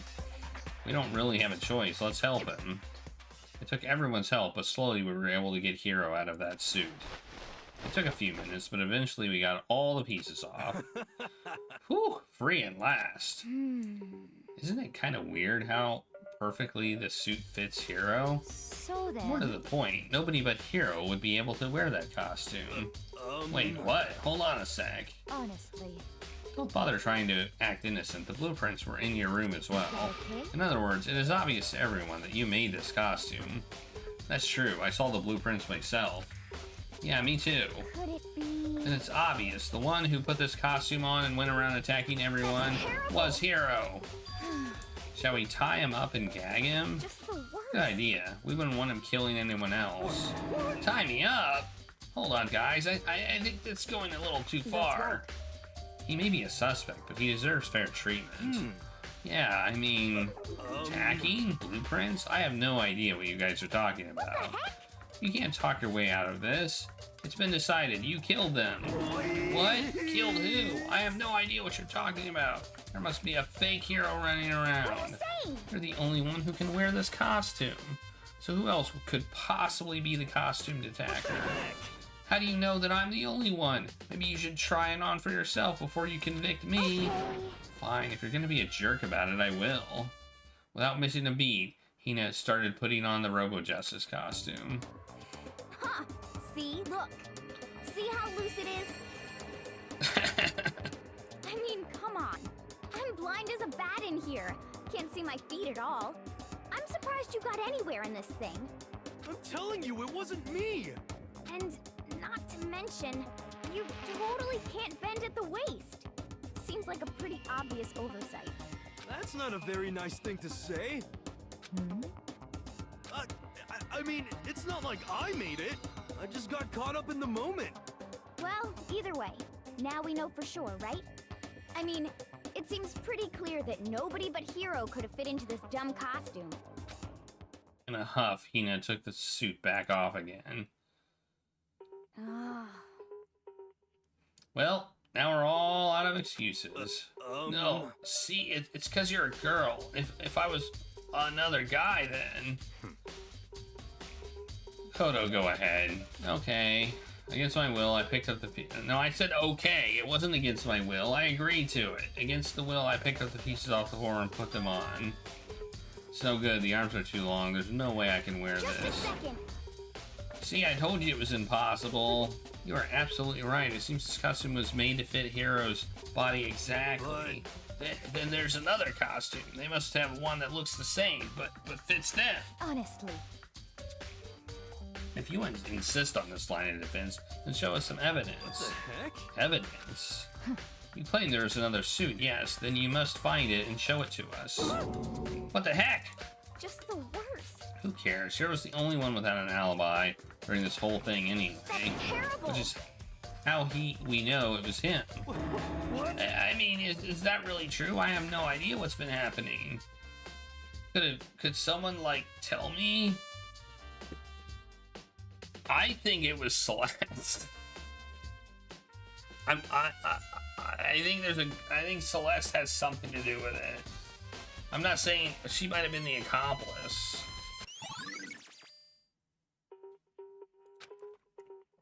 All right. She seemed to. What the heck? If you don't tell me what's going on, how am I supposed to understand? I think I figured it out. Someone's been killed, right? Hey, Makoto, who was it? Well, 2 people were killed. Taka and Fumi. What? 2 people? Why are you freaking out? You did it. I did not! Wait, hold on. If those 2 are the ones that were killed, that's it. I know who did it. So then... You may as well tell us then. Taka and Hifumi were fighting over Alter Ego, right? Which means Alter Ego and or Chihiro must have done it. Correct. I see, that's unfortunate. Please. Huh? Unfortunate? Stop trying to trick us, just admit that you did it, okay? I'm telling you, you got it all wrong. I know, that note. Note? Last night someone slipped a weird note under my door. And here's what it said. I found a hole, maybe we can use it to escape. Monokuma can't find out, so don't tell anyone else for now. Let's meet in the rec room at 1 a.m. But the last thing I remember is going to the rec room, then for some reason I fell asleep. Hey. The real killer probably drugged me or something. Just the worst. Not a chance. So, No, hold on. He could be onto something. The nurse's office did have chemicals that could do that. What? Really? I told you, someone's trying to set me up. Secret passage, a chance to escape, someone wrote that all to trick me. Even if that's true, you must be one dumb fish to bite every piece of bait that floats in front of you. Well, after being trapped here so long, even if you know it's a lie, you still gotta check, right? They preyed on my desire to get out of here. They deceived me. I still don't buy it. Don't be mean. Oh, you should buy it. Just a second. Okay, then show us that note. With pleasure. I have it right here in my, pocket. No way. Looks like I lost it. Yeah, sure. Please. You gotta believe me. I wouldn't hurt a fly. As I said before, if you want us to believe you, you must provide evidence. Can you show us the note? I have no particular issue with what you claim, but if you want us to believe you, give us a reason. What the heck, we're serious? Okay, we got his account as evidence. Well, now then, shall we resume our investigation? There's no time to waste before the class trial. Why do we need to keep investigating? We already know who did it. What the heck? Why? Why did you kill them? Tell us, hero. No, it's like I said. Was it really to get the money Monokuma offered us? Yeah, that must be it. You must be totally broke, and that's why. Wait, it's a false accusation. Someone help me. What are you saying? Just be thankful we haven't bound and gagged you. If you have time to yell and carry on, you have time to search for evidence, right? Ah, you're right. I need to look for the second suit in that note. Please don't fail me now. I guess we better get back to guard duty. I was gonna ask Toko, or Genocide Jack, to switch with me, but if she and Sakura got into a fight, we'd have a catastrophe on our hands. Well, bye. One by one, everyone peeled away. Do you have a second? Huh? I want you to help me with the investigation. It looks like I got a late start on this one, so I need to make up some ground. Sure, I don't mind helping, but could you promise me something? Later, when we have time? Will you tell me why you disappeared? Why is that? No. To reject me so simply. Anyway, I need your help. You don't mind, do you? Okay. Shall we You're go? being very suspicious, Kyoko. Thanks. Now, then, shall we? Hey, So, Makoto, first, I'd like to explain the corpses. Examine the corpses. I can't believe I'm hearing that from a girl the same age as me. correct. Dead bodies don't lie, you know. They tell the truth far more easily than the living. Wouldn't you agree? How am I supposed to answer? Anyway, we have to hurry before the class trial begins again. Yeah, you're right. Okay, show me where the bodies are. They're in the repository. I guess we should head that way for now. Okay, I guess I have to go there. To the third floor. Third floor. Headed to the third floor. Let's go to the third floor. Which is not this way. I am going the wrong way to go to the third floor. The third floor is this way.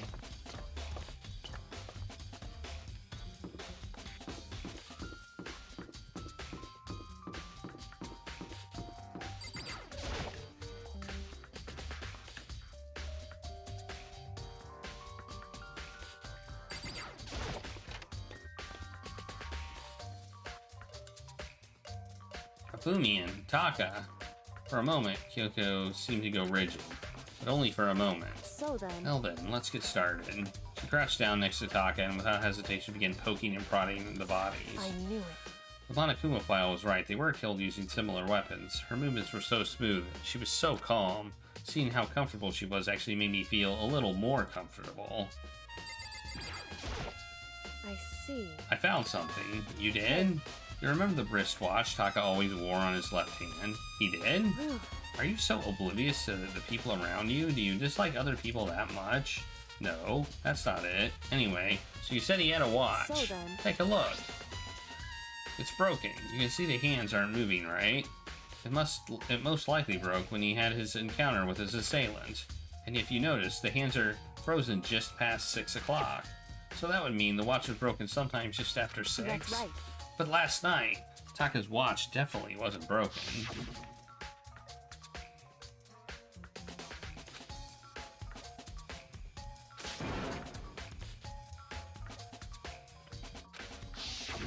In other words, So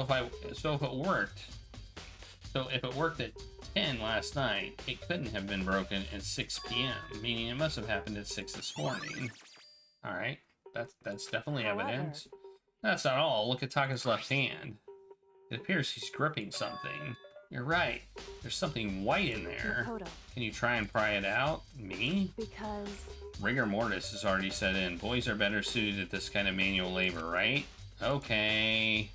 As much as I didn't want to, I grasped Taka's cold hand. The ice-cold hand was nearly enough to cause my heart to stop beating. After some effort, I was able to free the object from his tightly clenched fist. A piece of paper. Was that all he had in his hand? Yeah, that's it. Just a little scrap of paper. Doesn't seem like much of a clue, does it? Is that right? I wonder about that. Kyoko then turned to Hifumi's body. So then... Let's check Hifumi's body now. Perhaps he left us a few clues on his own. Okay, we got a piece of paper. Nice, alright. The biggest problem I have right now is that the killer was able to move his massive corpse from the nurse's office to where he was discovered here to the repository, all the way from the first floor to the second, and all without anyone noticing. I just can't see how that's possible. Yeah. The glasses. Yeah. We already know this about the glasses. Okay, I guess we're talking to her again. So, did you find anything? I did, more than I expected, to be honest. Look at this. A wad of paper. That's right. Hifumi had it hidden on him. Hidden. Indeed. He stuffed it he stuffed it in his pants. So I can only assume he hid it on purpose, you see. In his pants? Wait, so you... Why is that? It was just his pants, not like his socks or something. I don't know what that means. Hey. Anyway, let's take a look at the paper. Go ahead, open it up. Then when I think of how it was stuffed down his pants, it's like, it better be important, Hifumi, or I'll never forgive you for this. Hey, it's the note! I found a hole we can use to escape. Monokuma can't find out, so don't tell. It's the note. I found a hole, maybe we can escape, blah, blah, blah, blah, blah. So... That sounds very familiar. That's it. That's the same thing Hiro said. Then he was telling us the truth. Although it's not exactly the same, is it?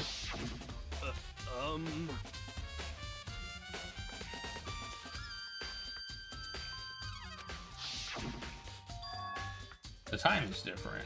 Hiro told us that his note said to meet him at 1 a.m. But the note that Hifumi asked him to meet at 6 a.m. Is that right? Hold on, just because Hifumi had the note doesn't mean it was meant for him. Huh? So... Part of it has been torn off, right? I think there's likely some meaning there. Some kind of meaning to part of it being ripped. Could you maybe explain it a little more? Think carefully. Hey. Why would he be clutching that scrap of paper so tightly? I have no idea. So then... What if it wasn't just a scrap of paper when he was holding it? What if it was something more important? And how would something important like that become a mere scrap of paper? That's what you need to answer. Okay. Alright. Hey. And while we're at it, I should tell you one other thing. The two victims this time definitely had their e-handbooks on them, so the handbooks have nothing to do with how the murders were carried out. Not that there was any reason to think that they were connected to the killings in the first place. So you're saying I don't have to think about the handbooks this time, right? Is that right? If you don't have time to think about them at all, I wouldn't have gone out of my way to mention them. All I said is that they weren't used to help carry out the murders. There may come a point, however, where a handbook may play a role. A handbook may play a role? I don't think I understand. But if Kyoko thinks it's important, I better keep it in mind. Alright. Alright, there we go.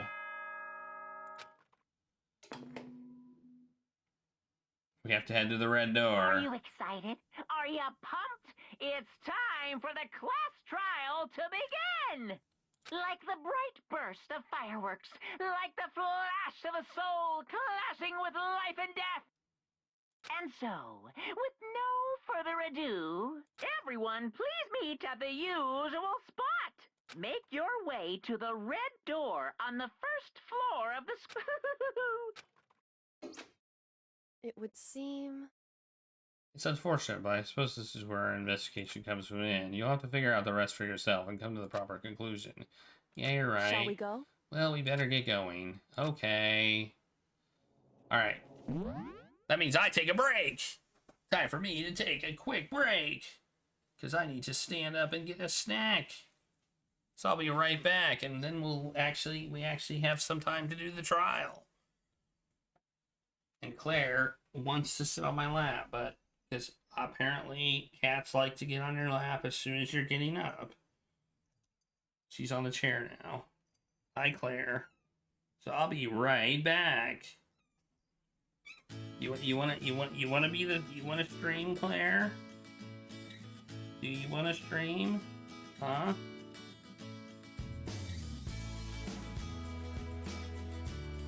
Alright, Claire is gonna maybe take my place. We'll find out. You're right, she's right here.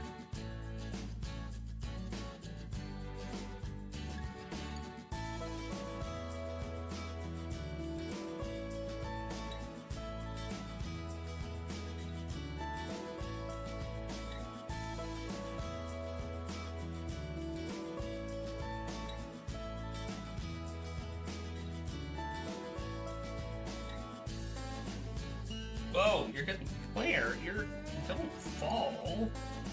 You silly.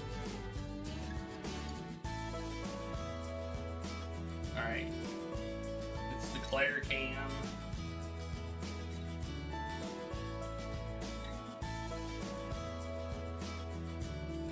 Alright, Claire. You can stay there if you want. You gotta take my headphones off. Where are we going?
Claire wanted more food.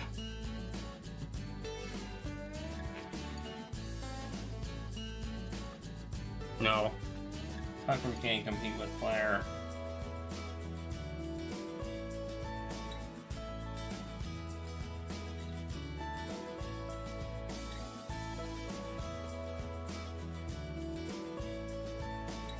Alright.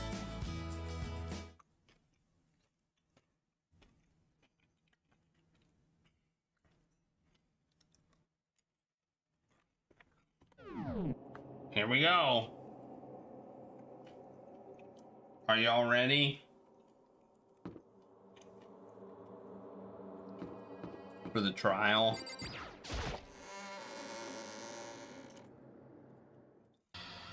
Everyone had heard Monokuma's proclamation, and they were gathered by the red door. As soon as we were all there, Monokuma appeared! it's 2 Monokumas! But mono means one. And Kuma means Kuma. That's a dilly of a pickle. He's multiplying. Wrong. No. It just looks that way because of an illusion. I'm moving so fast it only looks like I've multiplied. Can you guys tell which one is the real Monokuma? Can we just get on the elevator already? Boy, tough crowd. You're not playing along. Right here, I'll play with you. Okay, fine. Hey! And if everyone's here and ready to go, please board the pain train or elevator. I'll see you guys down there. Let's go. Okay.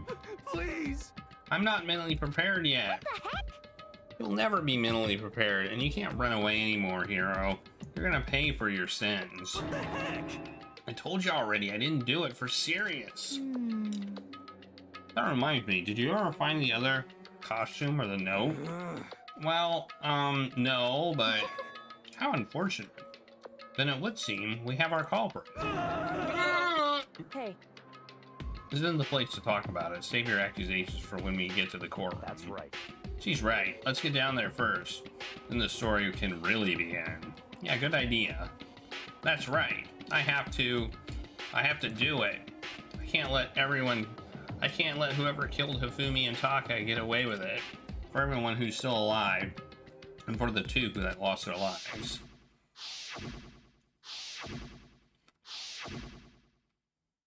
The one who killed Hifumi and Taka, the other one, the one who killed... I'm not convinced of... the killer is... I'm not... someone right here. Who could it be? We all have alibis. I'm suspicious of Celeste. Like, really suspicious of Celeste.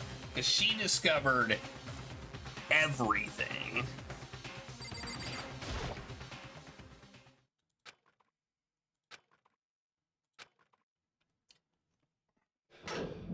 The doors closed on their own and the seal box began to move. But I feel like they have the top layer, then they have a second layer, and then they have a layer that you can't even deduce because you don't have enough information. They have the obvious, which is wrong, then a second layer, which is what you're supposed to think happened, and then a third layer where somebody else will give you evidence to refute that.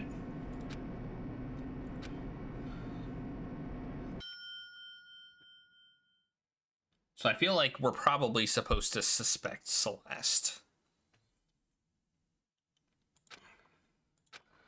I mean, when I see all you gather here together like this, I realize how few of you there are left. Your school life is slowly reaching its climax. Only because of you. Why are you making us do such cruel things to each other? What? Do you really hate me so much? But I'm so cute! Come on. Stop goofing around and begin the trial. Don't rush me. Of course I'm gonna start it. I would never be like, stay tuned for the action-packed class trial after this commercial break, which is what I did. I'd never hold out on you like that. Okay, let's begin. Get your assigned seats. I feel called out. And so the curtain opened once again. A deadly judgment, a deadly deception, a deadly betrayal, deadly rule, a deadly defense, deadly faith, blah blah blah, deadly class. All right.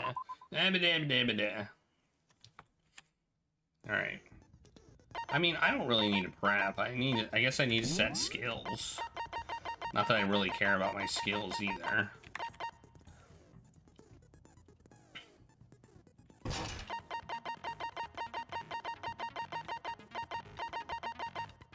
Okay, we got those set. All right, I remember everything. Let's let's begin with a basic explanation of the class trial. I like that I don't have to read. Your votes will determine the results. If you can figure out who done it, then only they will receive punishment. Then Yeah. I'll punish everyone besides. Yeah, we already know this. We already know who did it. Was that? It was Hiro. He does not have an alibi for when the murders took place, and we found him in that suit. Don't try and deny it. You killed them. I didn't. Someone knocked me out. I was asleep the whole time. I don't know anything about it. Check your murdering note, murderer! Who are you calling a murderer? I am sorry to say, Hiro, but we do have evidence. Blueprints for the suit. Parts we assume were used to build it. And all of it was found in your room. You have to admit, the evidence is quite compelling. It points to you as having created the suit and wearing it while committing crime after crime. How many times do I have to tell you? I don't know. I don't know. Hiro really the killer? Or before anything else, you have to make that clear. Alright. Make your argument!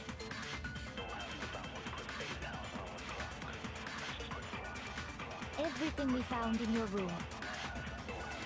The blueprints, the suit parts, they are all proof enough that you are the culprit. I don't know anything about that stuff. It's not true. It's a conspiracy. Hiro, why? Why did you kill them? No! Just hold on a second.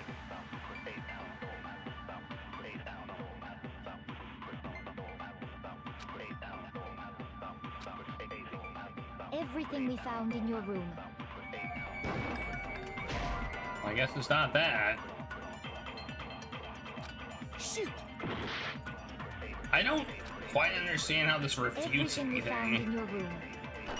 Oh, we're saying... Oh, I see. The suit parts, they are all... We're trying to say the blueprints aren't in his writing. Are we sure Hiro really made those blueprints? What do you mean? Well, take a look at this. It's the note that Hiro wrote, asking everyone to meet up after Alter Ego disappeared. The handwriting's obviously different, wouldn't you say? When you compare it to the blueprints. There's no way you could think the same person made both of them. Unless that person made it a point to disguise their handwriting. No, the differences are bigger than that, I think.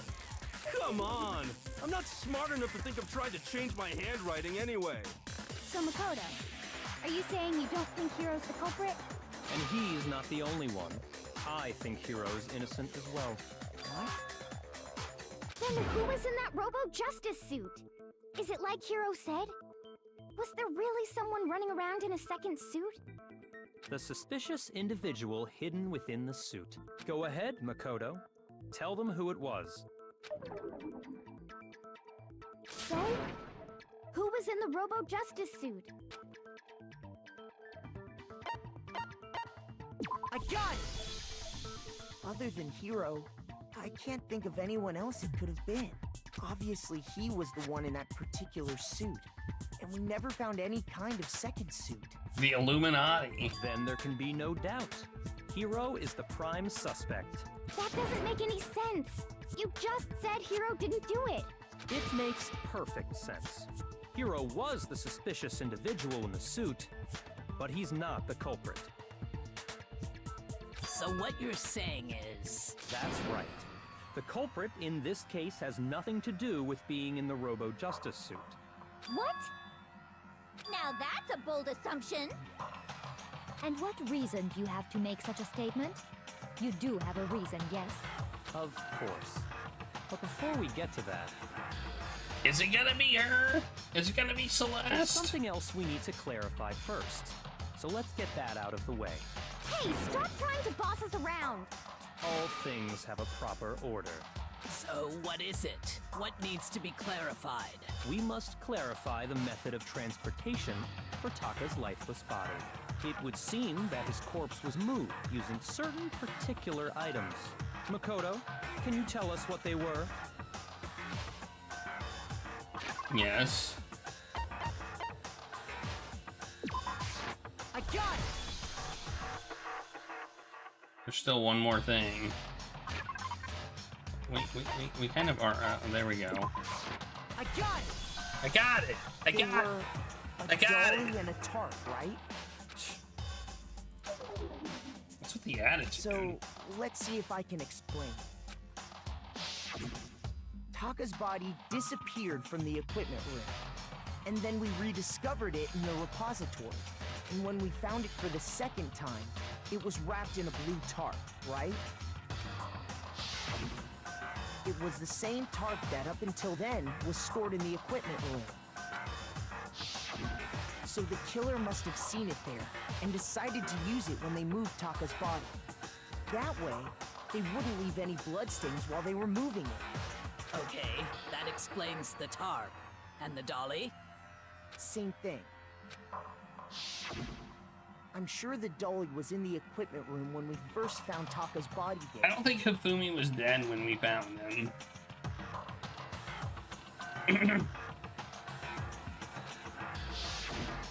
But when the body disappeared, so did the dolly.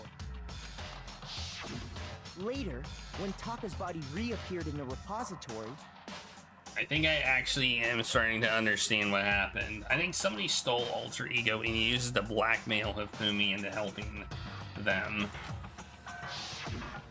So did the dolly.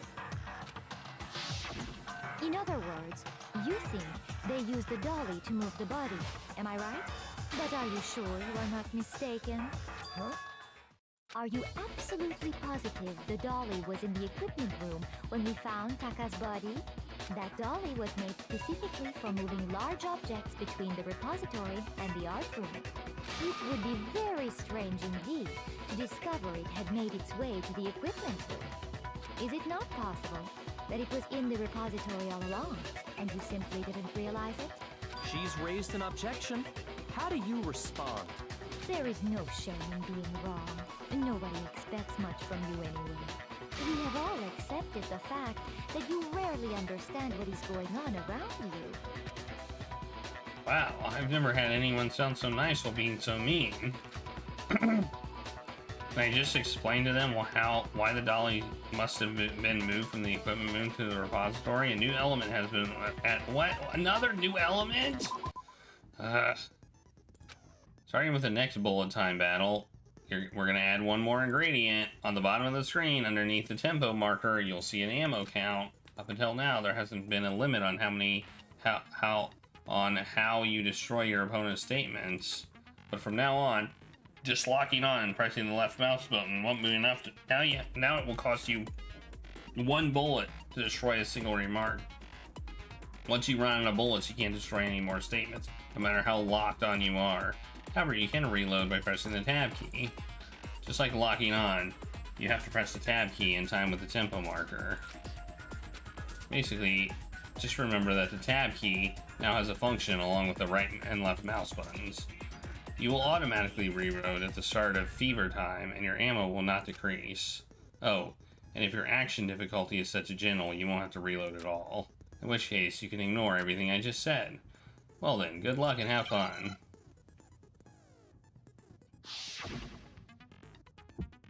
Oh no, this already? I hate this. You had it wrong. I cannot agree. You are a fool. So pathetic. Lies will get you nowhere. Do your worst. Away with you. You miserable wretch. I cannot agree. You are a fool. Lies will get you nowhere. Do your worst. You miserable wretch. You have it wrong. I cannot agree. You are a fool. So pathetic. Lies will get you nowhere. Do your worst. Away with you. I cannot agree. This should prove it.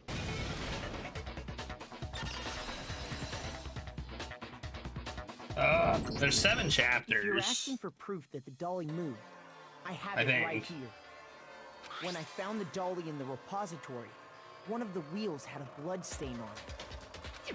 There was a pool of blood in the equipment room with a tire mark in it, that match the dolly wheel's tread. The killer probably rolled the dolly through the blood on accident as they wheeled the body out of the room. And as the blood dried on the tire, they moved the body into the repository.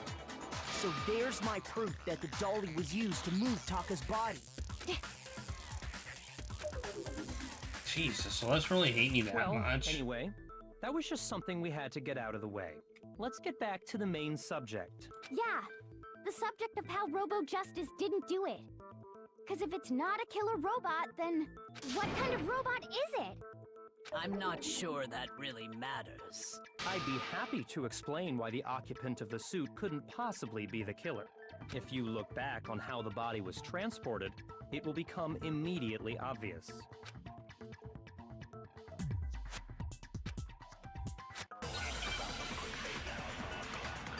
Oh, man.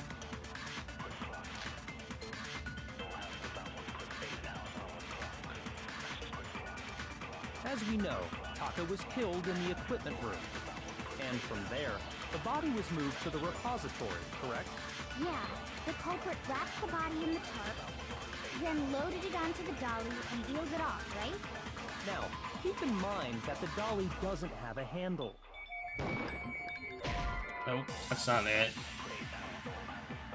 Shoot! I hate that I have to, like... As we know, Taka was killed in the equipment room. And from there, the body was moved to the repository, correct? Yeah. Hang on. Let me look. No one but could fit. In addition, anyone wearing it wouldn't be able to see their feet or bend their waist. Okay. Got it. Then loaded it onto the dolly and wheeled it off, right? No, that's not. What are we? What? God. Hey, Jumbo. As we know, Taka was killed. All right, I guess I should listen to the whole and thing. From there, the body was moved to the repository, correct? Yeah. Oh, I didn't realize there was a thing up here. Then loaded it onto the dolly and wheeled it off, right? Now, keep in mind that the dolly doesn't have a handle. Well, yeah, but even without a handle, all you'd have to do is bend over. There it is. No, that's wrong.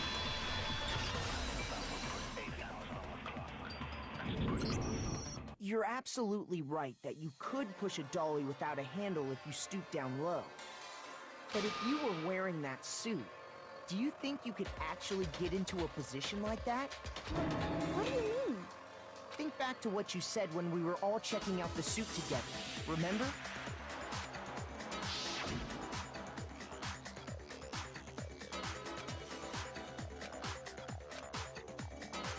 Yep. When you're in that suit, not only can you not see your feet, but you can't even bend at the waist. Am I right about that? Now that you mention it, yeah. It seems like it'd be awfully hard to push that dolly if you couldn't bend over. Well, what's to stop you from simply pushing the dolly with your feet? When you can't even see your feet?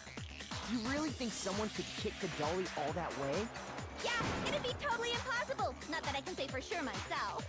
On top of that, if you were wearing such a rigid, cumbersome suit, it's very unlikely you would have the dexterity to go about wrapping the body in a tarp. Well, I mean, isn't that just a matter of taking off the suit when you're ready to move the body?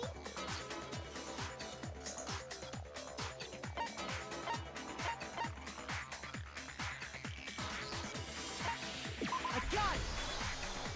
I don't think taking off the suit was an option. If you remember...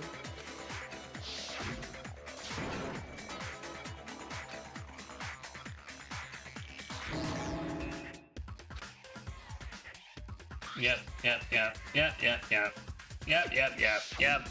It's true. It seems impossible to put the suit on or I take did it eat off your without goldfish help. crackers, by the way. Then, you really can't take it off by yourself? Of course I wasn't making it up.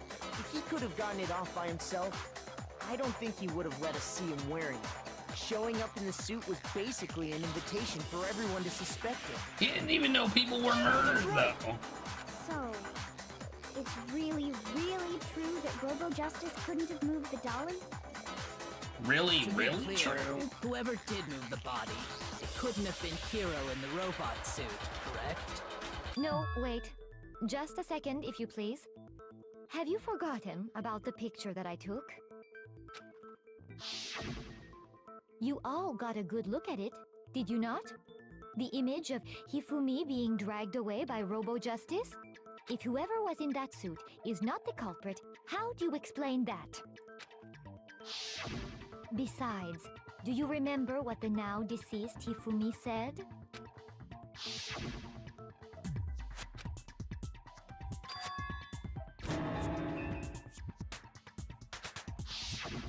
So long as those facts exist, the proper conclusion is beyond question.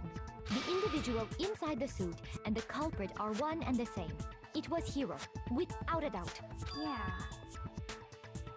that's gotta be right. Hold on a second! It's still far too early to reach that conclusion.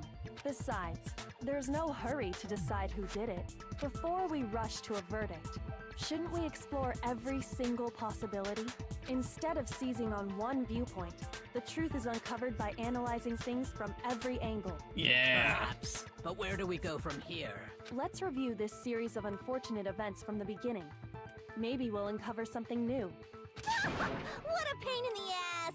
I don't disagree, but our lives are on the line. If this is what it takes, we have to do it. Plus, maybe we'll get to find out where the heck Kyoko was when everything went down. All right then, let's take another look back at what happened. I suppose we could start with this morning. 4 of us gathered together in the dining hall. Makoto, Hina, Kyoko, and myself. We waited there for quite a while, but nobody else showed up, so we went to look for everyone. That was around 8 a.m. And as soon as we split up, Kyoko went missing. Soon after that, Hina found Celeste in the rec room and quickly came to get Makoto and me. It seems I was unconscious for about an hour after I was attacked by my mystery assailant. So you say? I know it was an hour because I remember being attacked a little after 7. That was when we saw Celeste's picture and discovered that her assailant had been wearing a strange costume. As it turns out, it was Robo Justice. It also soon became clear that this same Robo Justice had abducted Hifumi. We were soon joined in our search by Byakuya and Toko, and then went on to find Hifumi in the library. He was injured, so we took him to the nurse's office and resumed our search for the suspect. He looked injured. But not long after leaving the nurse's office,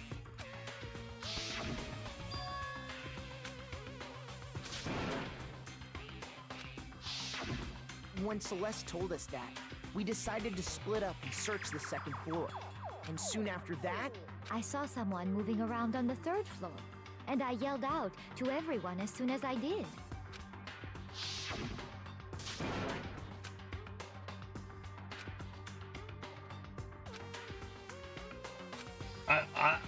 I mean, and then how is it not Celeste?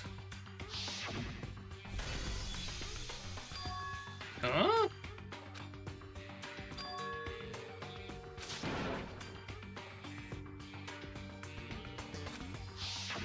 At that point, we decided to divide up into 2 groups. Celeste, Hina, and I went back to the nurse's office, while Sakura, Byakuya, and Toko chased after the suspect. When we got back to the nurse's office, we found Hifumi, dead. Did we, though?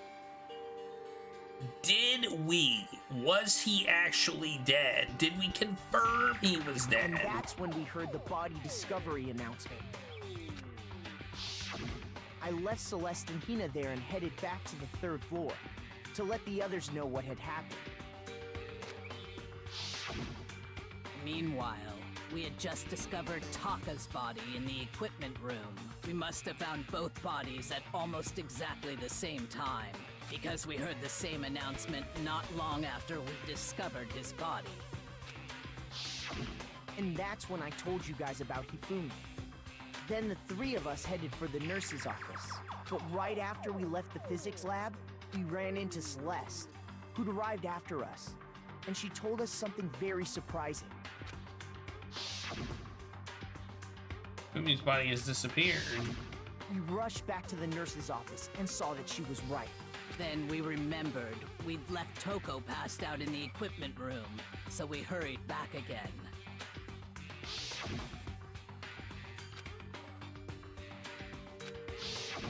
But when we got there, we discovered that now Taka's body had also gone missing. Do you think Hifumi's actually dead? I mean, she must be, because Kyoko checked him. We knew, we were searching the school for 2 missing dead bodies.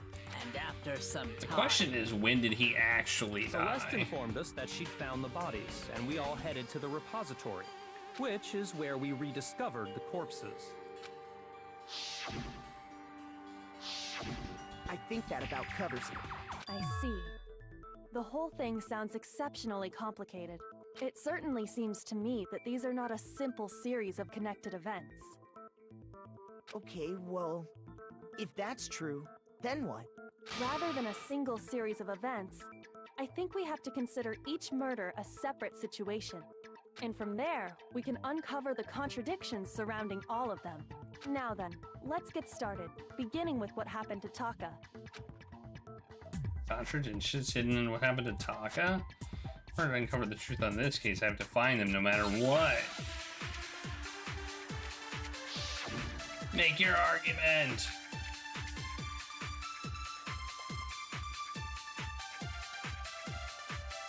So, regarding Taka's death, I wonder if he died before Hifumi, or perhaps it was after? We already know what order they were killed in. Taka came last. What makes you say that? Because of the numbering of the Justice Hammers.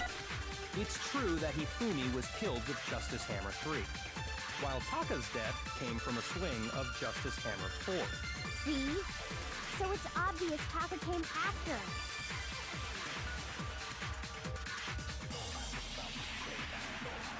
So, regarding Taka's death, I wonder if he died before Hifumi, or perhaps it was after?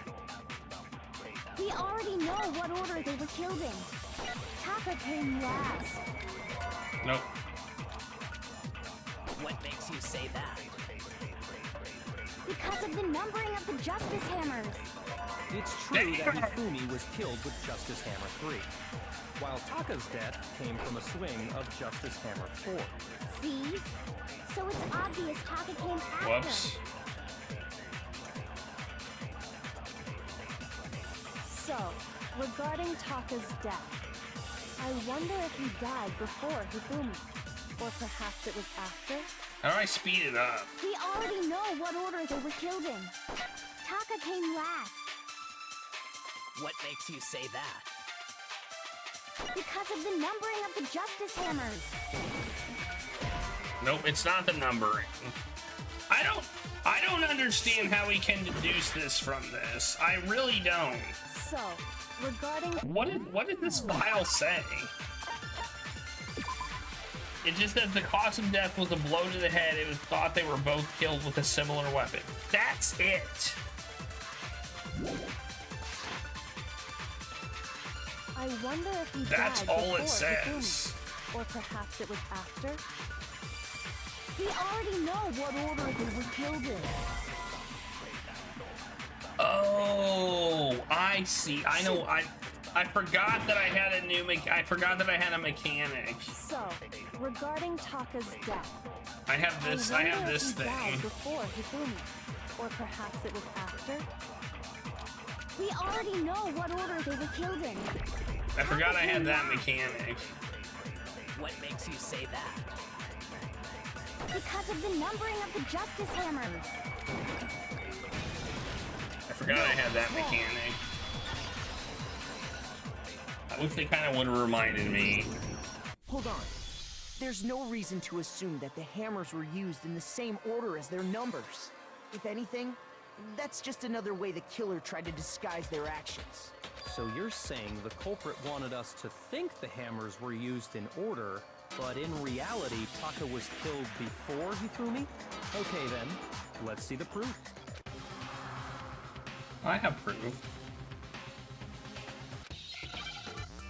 I definitely have proof of this one. Oh.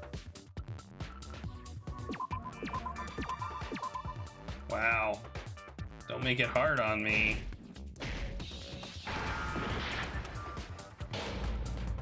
Oh, whoops. Oh. Whoops. Wow, why is it me? I love that it's me that gets the votes. I forgot the R was already there. Objection! I forgot the R was already there. There was only one R in it.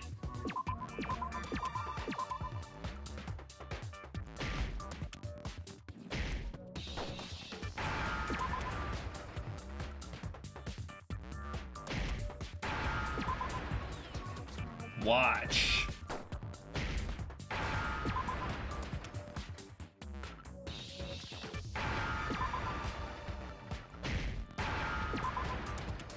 I need an H. Bam. Now I understand. Can't believe I died. I got it. Taka's wristwatch. See? Look. It broke with the hands pointing just past 6 o'clock. It must have gotten broken when he was attacked by the killer. Because as of last night... Hey you, how long are you gonna keep us waiting? Yeah. So if it wasn't broken after 6 last night, then he must have been attacked around 6 this morning. And that would be his official time of death.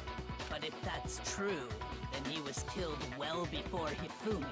And before Celeste was attacked this morning, which happened around 7. That's right. Taka was killed before any of the other incidents took place. That simple fact slipped past all of us. We made the wrong assumption about the order of events, all because of those justice hammers. That's exactly why the culprit wrote the numbers on each hammer and had them increase in size. That way, when we saw how they were used in each incident, we'd easily make that wrong assumption. Now, if Taka was killed around 6, then everyone's alibis for his murder go out the window. Because when he was killed, we hadn't met up in the dining hall yet. That may be true in the case of Taka's murder, but all of our alibis still hold true for Hifumi's death. That's right. With him, at least, we're all safe.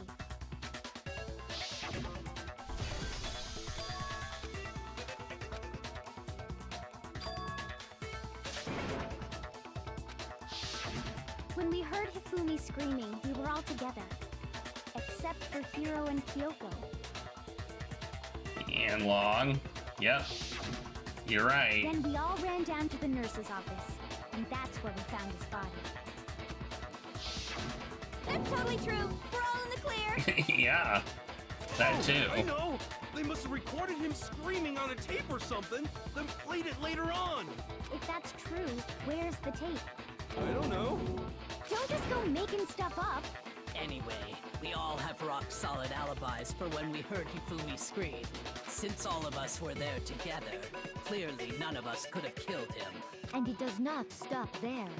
There was also the moment when we discovered his body had disappeared. When his body vanished from the nurse's office, Hina and I were in the bathroom together, while everyone else was in the equipment room, correct? And then there's the disappearance of Taka's body from the equipment room. At that time, we were all gathered together in the nurse's office. Hifumi did both of that. Hifumi wasn't actually dead. Passed out in the equipment room the whole time. Wait, then what if Genocide Jill did it? She could have dragged Taka's body out of there right then! Even if she could pull that off, there's no way she could have done the same with Hifumi's body. Because, as we just established, she was passed out in the equipment room when his body disappeared. Besides, I didn't do either of them anyway. In other words, It is impossible that any of us could have killed Hifumi or moved either of their bodies. On the other hand, Hiro and Kyoko had disappeared, so they most certainly could have done those things. So what now, Kyoko? For now, we can't get fixated on who did it, or we'll just keep going around in circles. So instead of who, I propose we start talking about how. In particular, I think we need to figure out how Hifumi's body got moved. That's true. We searched everywhere, but we couldn't figure out how to explain his body disappearing. And according to what Celeste said...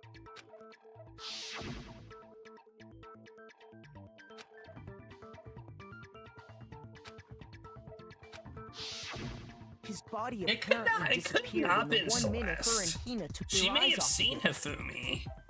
Maybe the thing she saw was Hifumi, so I'm starting to doubt that Celeste actually did it.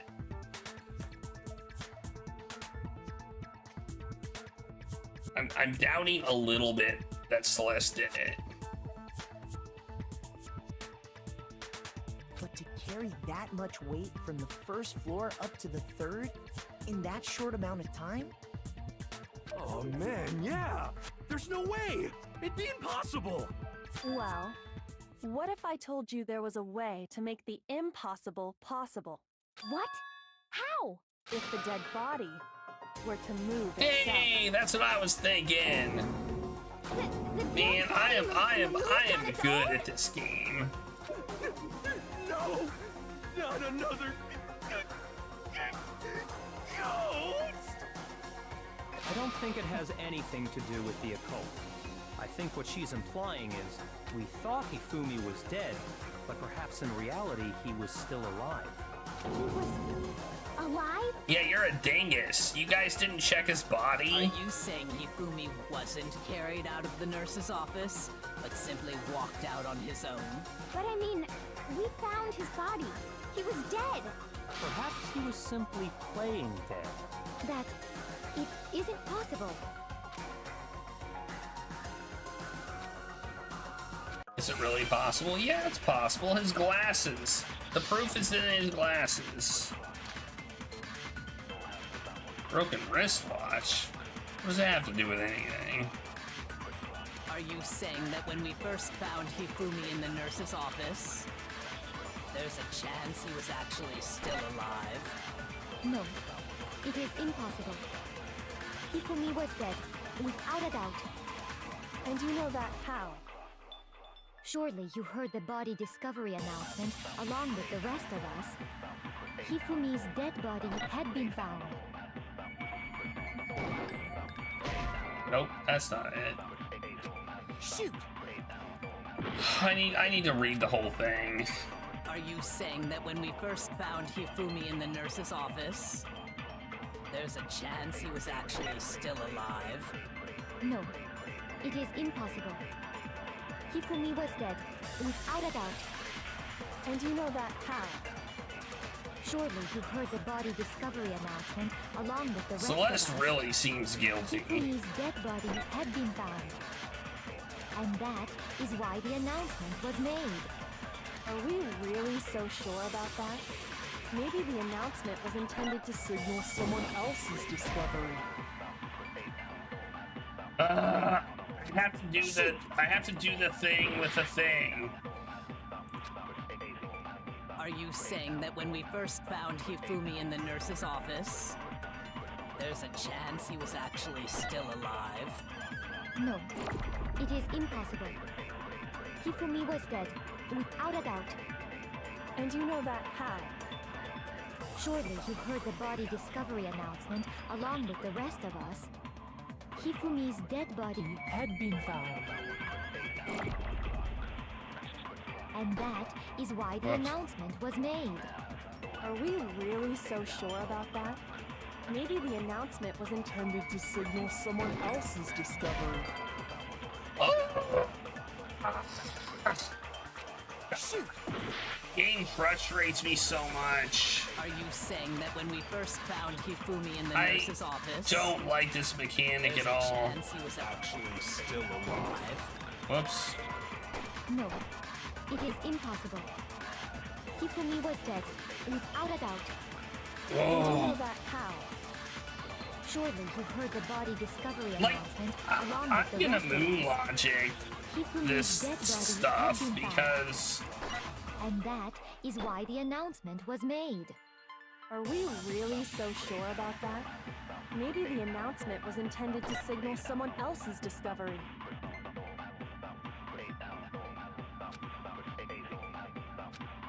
I don't feel like some of these deductions are logical. There's a chance he was actually still alive. No, it is impossible. Hifumi was dead, without a doubt. And you know that how? Surely you heard the body discovery announcement along with the rest of us. Hifumi's dead body had been found. And that is why the announcement was made. Are we really so sure about that? Maybe the announcement was intended to signal someone else's discovery. No! Shoot! Are you saying that when we first found Hifumi in the nurse's office, there's a chance he was actually still alive? No. I think we need to put it on the second one. Hifumi was dead, without a doubt. And you know that how? Surely you heard the body discovery announcement along with the rest of us. Hifumi's dead body had been found. Shoot it! What? Shoot! What the? What's the contradiction here? What is the contradiction? What is the contradiction? I've tried every combination. I've tried every single combination I could. I refuse and none of them worked.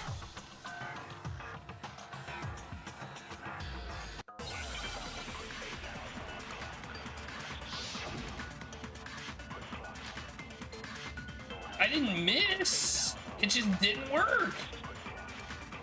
are you saying that when we first found like the broken wristwatch doesn't make sense for any of these. It just shows that he died.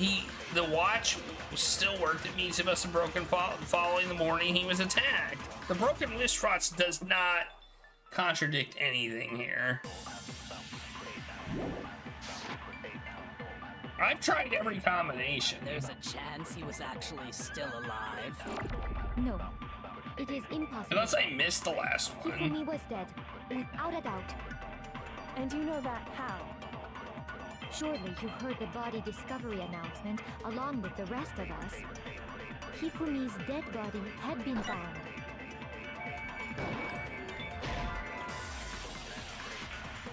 Dude, I don't know.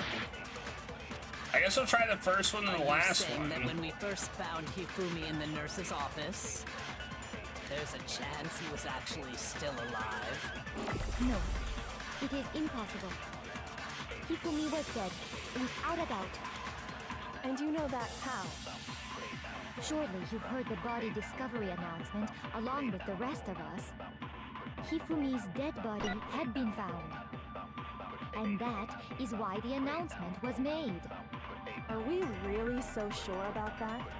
Maybe the announcement was intended to signal someone else's discovery. Okay. I don't know what I'm supposed to do.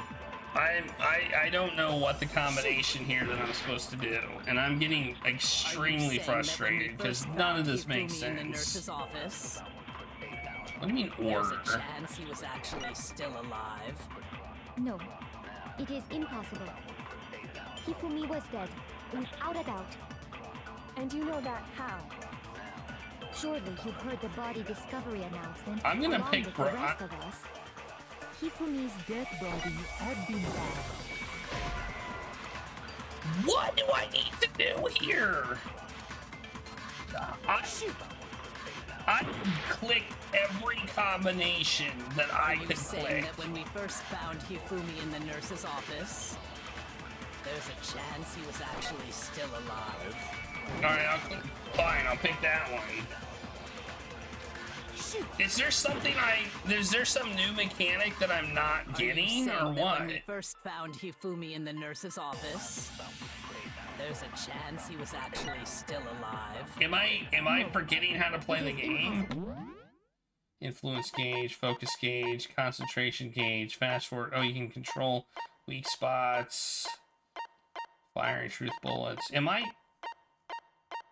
I can't change the truth bullet. Hifumi was dead, without a doubt. And you know that how? But I've done all of the Surely you heard the body combinations. discovery announcement along with the rest of us. Hifumi's dead body had been found. And that is why the announcement was made. Are we really so sure about that? Wait. Maybe the announcement was intended to signal someone else's discovery. Wait. Hang on. Are you Oh, saying that when we first shit. found Hifumi Are in the you nurse's kidding office, me? there's a chance he was actually still alive? Okay, I don't know. That was... Shoot! I thought that might have been what I was supposed to do.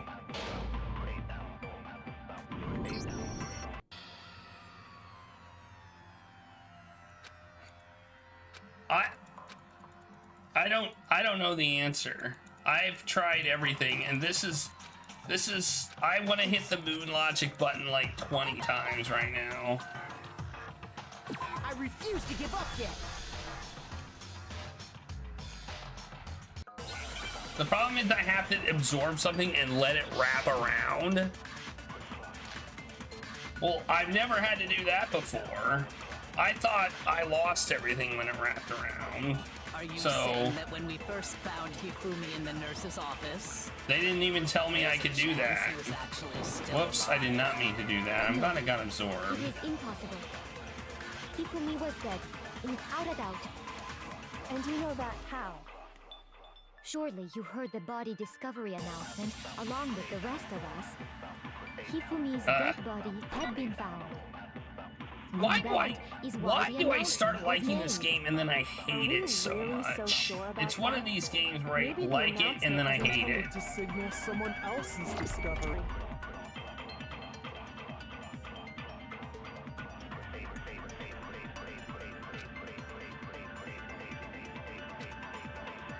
Are you saying that when we first found Hifumi in the nurse's office, there's a chance he was actually still alive?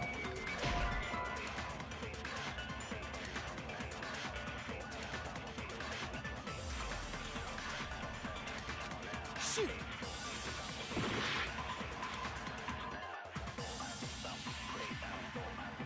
Are you saying that when we first found Hifumi in the nurse's office, there's a chance he... No.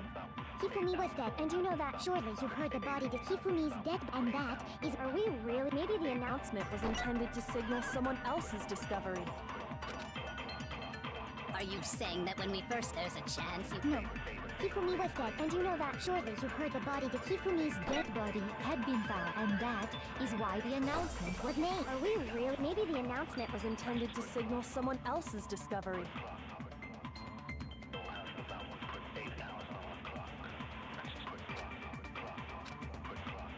Are you saying that when we first found Hifumi in the nurse's office, there's a chance... I'm trying to click these things, but I'm pushing the wrong... First off, I'm pushing the wrong buttons. And you know that how? Surely you heard the body discovered. Hifumi's dead body had been found, and that is why the... Are we really so sure? Maybe the announcement was intended to signal someone else's discovery.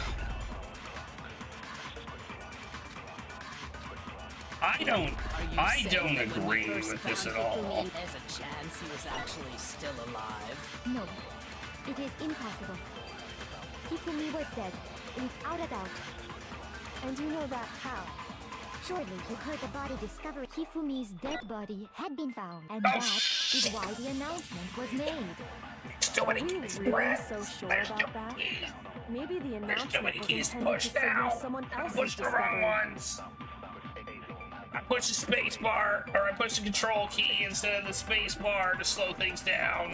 Are you saying that when we first found him, there's a chance he... No. Hifumi was dead, without a doubt. And you know that how? Surely you heard the body discovery announcement along with the rest of us. Hifumi's dead body had been found. Jesus Christ! Objection! Oh my god! Was the body discovery announcement that was made really intended for Hifumi? I disagree with this. I disagree. Of course it was. The announcement played right after we discovered his body. Maybe. But that was also the same time that Taka's body was found. That's right.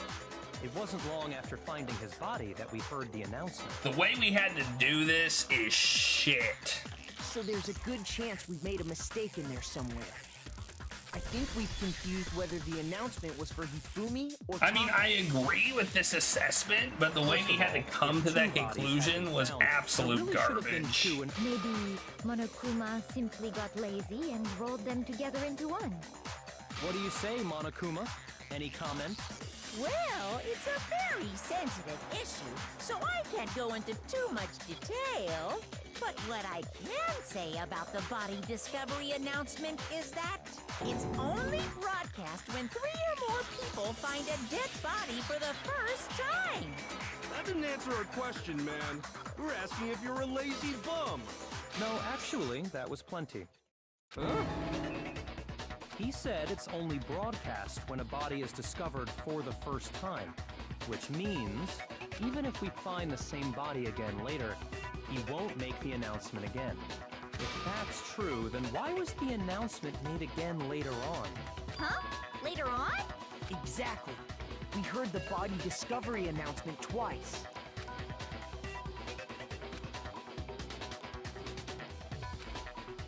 Second time when...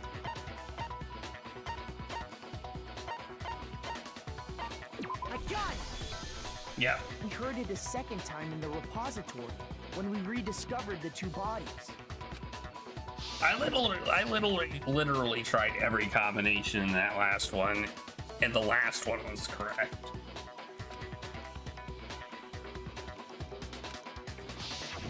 It didn't seem weird at the time, but it contradicts what Monokuma just told us, doesn't it? Exactly. If we were actually rediscovering both bodies, the announcement shouldn't have played. Then in reality, when the 2 dead bodies were rediscovered, one of them was actually being discovered for the first time. So, when we found Hifumi the first time in the nurse's office, he wasn't actually dead yet. Meaning, he wasn't actually found dead until we came upon him in the repository. And that's just part of it. There's one other thing that leads me to believe he was still alive in the nurse's office. Oh, I know! Because he was super good at playing dead! Bada bing, bada boom! That is the worst I mean, I've ever heard. there you go. But honestly, I do not think there's anything that can prove he was still alive. Okay then, let's take another look at the events surrounding the discovery of his body. Then it should become clear whether he was really alive or not. That's what I feel like. I feel like some logic is just stupid logic. This whole thing is pointless.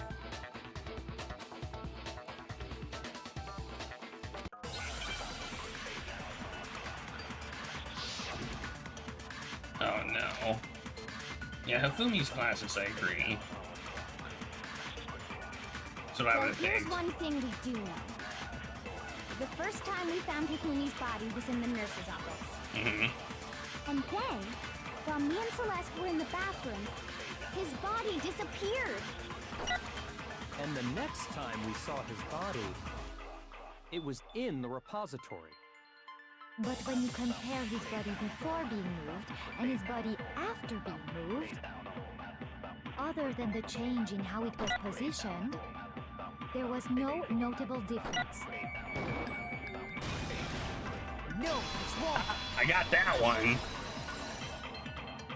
So I need to listen to it once and There then was one clear difference between figure it out. Hifumi in the nurse's office and the repository. His glasses. Except I didn't do it this time. That fact alone proves that he was only playing dead in the beginning. Perhaps you'd like to fill the rest of us in? When we found Hifumi in the nurse's office, his glasses were covered with blood. But when we found him again later in the repository, they were spotless. And I found the item he used to wipe them clean in the nurse's office trash can.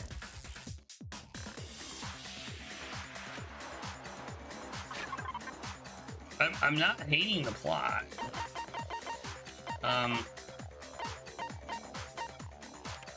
There it is. I got it! It was a glasses cleaning cloth featuring a certain cartoon mascot. One look at the bloodstain on the cloth should make things clear. This piece of cloth was used to wipe Hifumi's glasses clean. And the mascot on the cloth is the same one that's on the digital camera, right? And whose digital camera was it? Hifumi's, of course. The character was Princess Piggles from Demon Angel Pretty Pudgy Princess, I think. I highly doubt anyone but Hifumi would have brought something like this to school. I see your point. And the only people here who wear glasses are... I wouldn't be caught dead using a tacky piece of garbage like that. A few tissues is all I need to keep my glasses clean. Then there's no question. It belonged to Hifumi. I got this to keep my glasses clean. I'll use it right now. What you're saying is... What exactly? What I'm saying is, the blood on his glasses was wiped away using his own glasses cleaning cloth. And I never used to wipe away blood. It does not mean he wiped the blood off himself. But who would benefit from a clean pair of glasses other than the glasses owner? That's a good point. And it must have been him, right? So let's assume that Hifumi was still alive in the nurse's office. He pretends to be dead. Then when he's alone, he wipes his glasses clean so he can see. Then he stands up and walks out on his own 2 feet. And with that, the impossible task of moving his copious corpse becomes possible, wouldn't you say? But then, if he was just pretending to be dead, what was with all that blood? Was it paint or something? The fridge in the nurse's office contains packs of blood for emergencies. He probably used one of those. He figured if he was gonna play dead, he should go all out, so he just dumped it everywhere! Yeah, I figured that one out. I was surprised we didn't get that one as evidence. Crazy with it and had to wipe his glasses off when he Honestly. was done. God, what an idiot! And if Hifumi was still alive at that point, the disappearance of Taka's body is easily explained. It should be perfectly obvious who must have moved Taka's corpse. I got it! It could only have been Hifumi. While we were all gathered in the nurse's office, I mean, he went to the equipment room. I solved a lot of this case already. That's, I think, what's frustrating me, is I solved most of this case already. It also explains how the door to the repository got locked. I'm not surprised by anything. Right. After the bodies disappeared, we all went looking for them, right? So me and Sakura headed for the repository. But when we got there, the door was locked. And the repository door can only be locked from the inside. Which means, when Hina and Sakura got to the repository, someone was already inside. And it could only have been Hifumi, who just finished stashing Taka's body there. He convinced us all he was dead, and when he saw his chance, he dragged Taka's body to the repository. So, Hifumi wasn't just another victim in this case. He was one of the assailants. But that means he took part in the murders. I just can't believe it. If you're having trouble, would you like me to show you one more piece of evidence? There's more? Sure. Oh, absolutely.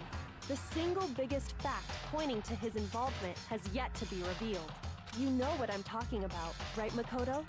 The item he took off of Taka's lifeless body? No. Wait, what did he take off of Taka's lifeless body?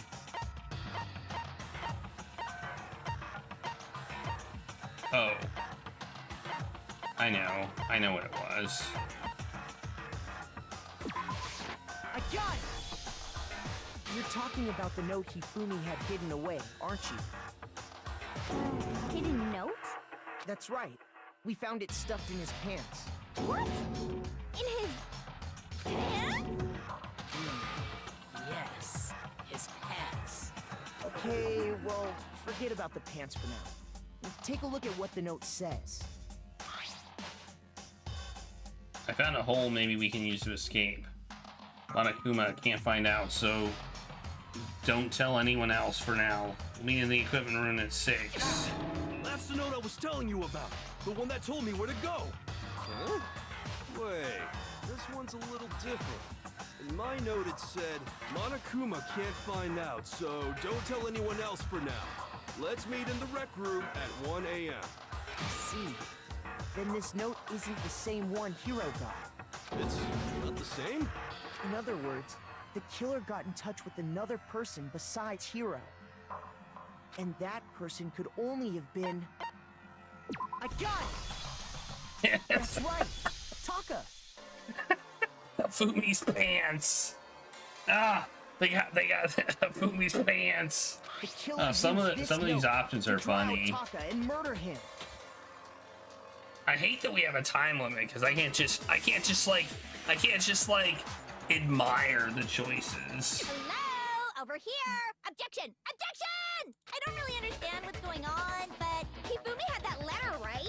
So whoever wrote it wasn't drawing out TikTok, they were drawing out Hubby! Just to be clear, TikTok is Taka and Huffy is Hifumi, right? Ugh! Yes! Why must you ruin it every time? Man, Genocide Jack is seriously scary, but still, I can't let her get to me. So, I mean,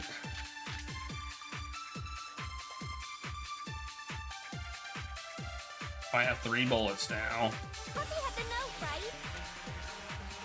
Then the person it was intended for must have been Huffy! But remember what the note said. What time did it say to me? 6 a.m., I believe. The time doesn't matter! The note has nothing to do with TikTok! No, it's wrong!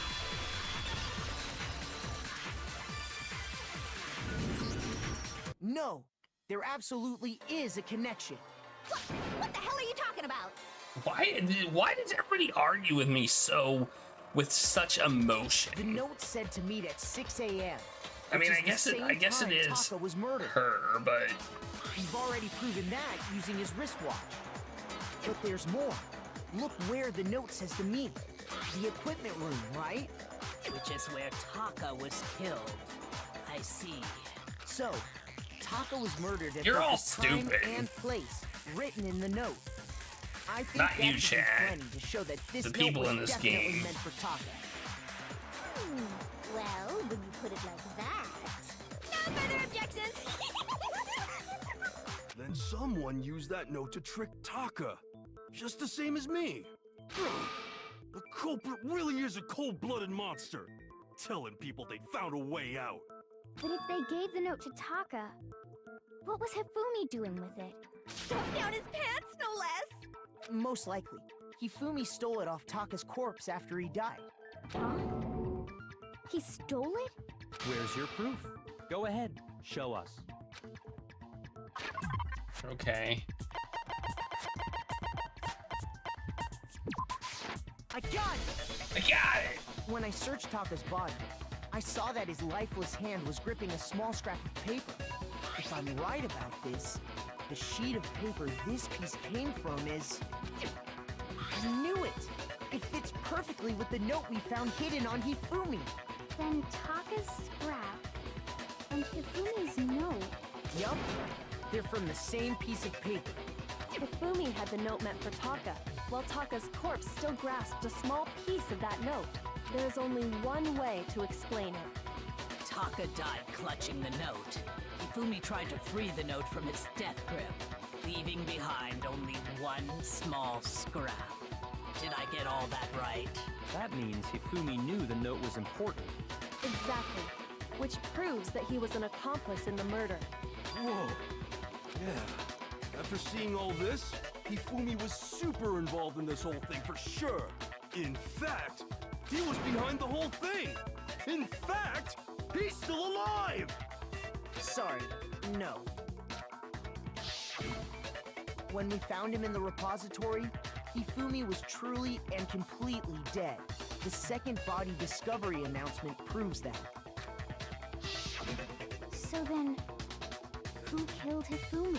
Whoever did is the mastermind, the true killer. He was killed in the repository, so he must have been killed not long after transporting Taka's body. So, he must have been killed after Taka's body vanished, but before we found both bodies in the repository. During that time, we'd all split up and were searching for Taka's missing body.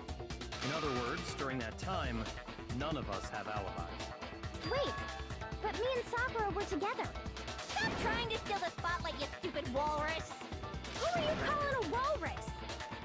Anyway, when they were killed bothers me too. But there's something that's been bothering me even more. I would love it if it was just Hero. It turns out it was Hero after all. That would be hilarious. And what might that be? The weapon they used to kill Hifumi. The weapon? Yeah, because I mean, according to the Monokuma file, the way Taka and Hifumi were killed was almost the same, with them having similar fractures and all. But Justice Hammer 3 and 4 were still laying around in the nurse's office and equipment room, right? So if Hifumi was killed in the repository, the culprit would have had to grab one of the hammers, kill Hifumi, then put the hammer back where they found it. But wouldn't that be seriously risky for him? I'm surprised. It seems there's some semblance of a brain knocking around that skull of yours after all. Hell yeah, it's packed in there good and tight. Hey, look, he's being smart. He's right, though. I don't understand it either. The Monokuma file makes it clear that they were killed using that was the similar hammer on the wall. But if the hammers were already laying around those other rooms... So the question is, how could the culprit have gotten their hands on either of the hammers? Personally, I haven't a clue. So which hammer was used to attack Celeste? Number 1 or number 2? Those were accounted for in other rooms too. And I don't think either one is big enough to kill someone. Then, Is it not possible they used a different weapon? I don't think it is possible. They were both killed with the same kind of thing, right?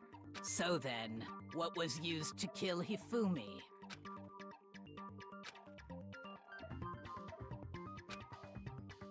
I know the answer. I already know.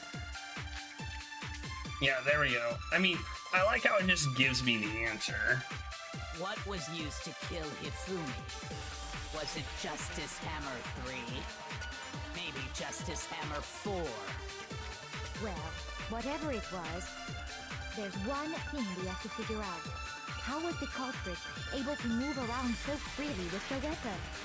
How did nobody witness them carrying it? sounds like a Justice Hammer 5 is about to make its appearance! Nope. Shoot! I thought since it wasn't a Justice Hammer, that was a contradiction. But it's not. What was used to kill Hifumi? Was it maybe Justice? Well, there's one. How was the culprit? How did nobody... Sounds like a Justice Hammer. Check out murdergear.com/hammertime for more info. Well, one thing seems pretty clear. The murder weapon had to be one of the Justice Hammers. There we go. No, that's why I should read them all. But I'm impatient. The murder weapon wasn't a Justice Hammer at all. No, it was something completely different. Completely, it was a hammer. But seriously, a different weapon? I wouldn't call it Specifically, completely different. a hammer from the repository. The killer could have easily used that to kill Hifumi. Now, all the hammers in the repository were covered in flecks of grit and debris. But for some reason, one of them had been scrubbed clean. Huh? And the reason it had been scrubbed clean was most likely because it was used to commit murder. If the hammer got covered in Hifumi's blood, of course they'd have to clean it off. Murder, murder, murder, murder, murder, I'd also murder. like to point out that the repository has all kinds of hammers, and even some flat mallet-like ones. I think whoever made the Justice Hammers used those as a basis for their design. If that's true, that would explain the Monokuma file's note about the wounds being similar. So Hifumi moved Taka's body to the repository, where someone then used the hammer to kill him. Whoever did that is the true killer. The one Hifumi was working with. And the one who betrayed him. Hold on a moment. I still think it's strange to assume someone was working together with him. The way the graduation rule works, there is no benefit to helping someone else carry out a murder. So the idea that anyone would work together like that is simply ludicrous. We talked about this, did we not?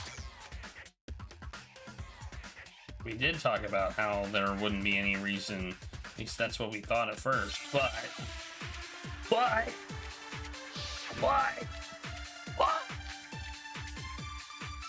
Okay, we're gonna have to, like, pull something this time. Based on the rules that have been laid out for us, even if more than one person is complicit in the murder, only the one who actually carried out the act can graduate and survive. Assuming the rule holds true, it is simply impossible that There's two the people contradiction. work together on this. That is how the rule was explained to us. But that only really applies if there's one murder, right? In this case, however, there were two murders.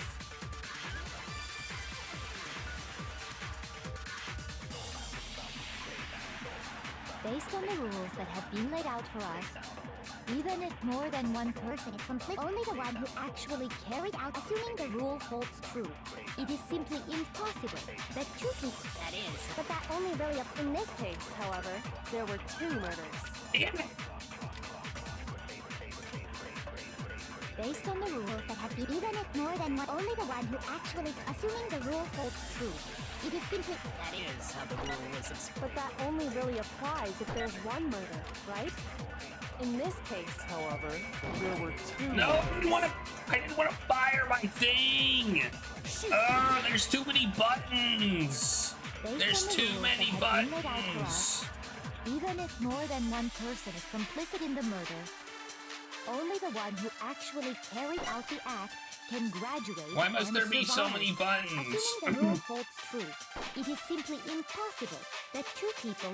That is how the rule was I didn't push the right button, I just didn't hold it down. But that only really applies if there's one murder, right?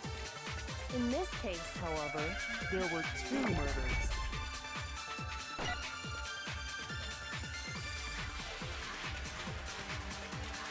Based on the rules that have been laid out for us, even if more than one person is complicit in the murder, only the one who actually carried out the act can graduate and survive. Assuming the rule holds true, it is simply... No, it's wrong! They should have done this. I feel like they should have done something like this first. Since there were two murders, it's at least plausible that more than one person was involved. What do you mean? If there'd only been one murder, then yes, the idea of an accomplice isn't really worth considering. Naturally, if only one person can be saved per murder, an accomplice has no risk versus reward benefit. Risk versus reward benefit? The payoff for working together. The reward that balances out the risk of taking part in a scheme. There's no point in being someone's accomplice if there's no benefit to you. However, if there were some potential mutual reward for the risk, then cooperation becomes possible. You're saying that two people could act as each other's accomplices to commit two separate murders. Yep.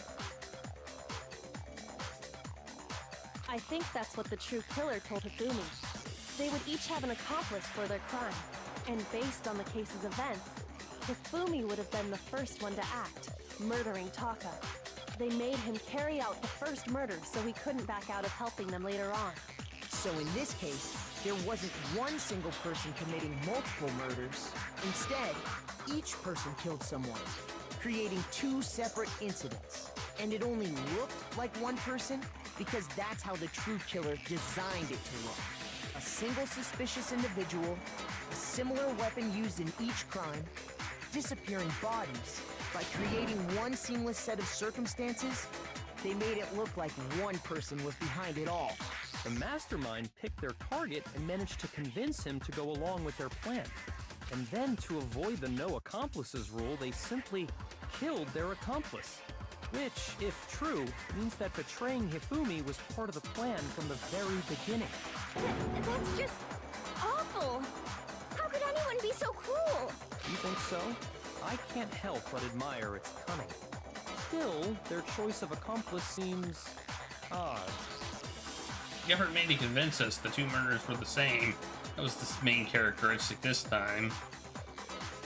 Kyoko must have noticed the fact that from the very beginning, which is why she said not to look at this as a series of connected events but entirely separate incidents. Kyoko really is amazing, although, when you think about it, she's almost too amazing. Like, it's almost unnatural how good she is at this. I understand how an accomplice could be involved, but then who was the one pulling Hifumi's strings? That's problem numero uno right now. In the debates up until now, the way the case is unfolded, when you consider all that, there's really only one person who seems to fit.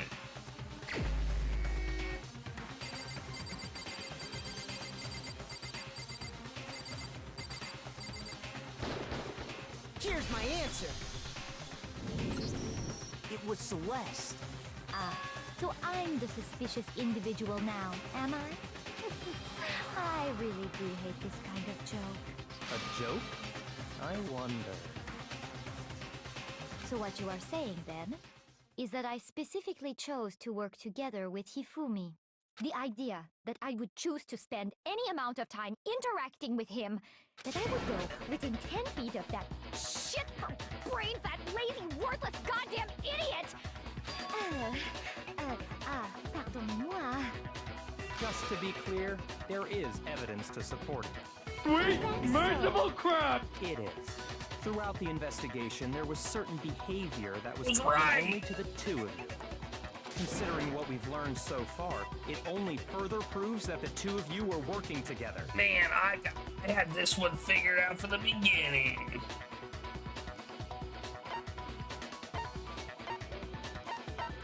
I got it! The behavior they had in common has to do with the suspicious individual in the suit, doesn't it? The only ones who ever actually saw Robo Justice firsthand were Celeste and Hifumi. Shush. The adults are talking now. Sorry. As he said, only Celeste and Hifumi Man, ever laid when is eyes he on gonna the get costumed killed? individual. If we accept that Hifumi was one of the culprits, we can't help but suspect what Celeste has said as well. Are you saying everything they told us was a lie? After taking Hifumi to the nurse's office, we all began our search for this individual, correct?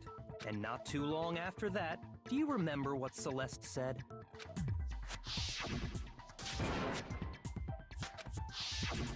We headed to the second I floor doubted that one a specifically little because bit. of what she claimed to have seen. I thought she might have seen Hifumi. Next, to draw us all to the physics lab up on the 3rd floor, She let out a blood-curdling scream.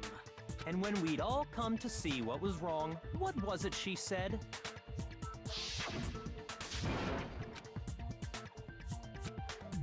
I saw him, the strange costume man.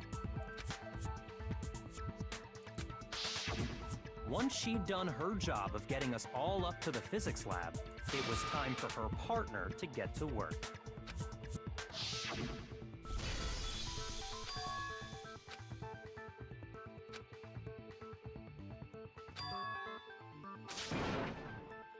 Yep. It was to get us to divide into two groups. So that we would discover both bodies at the same time? In fact, Celeste was precisely the one who proposed that we split up.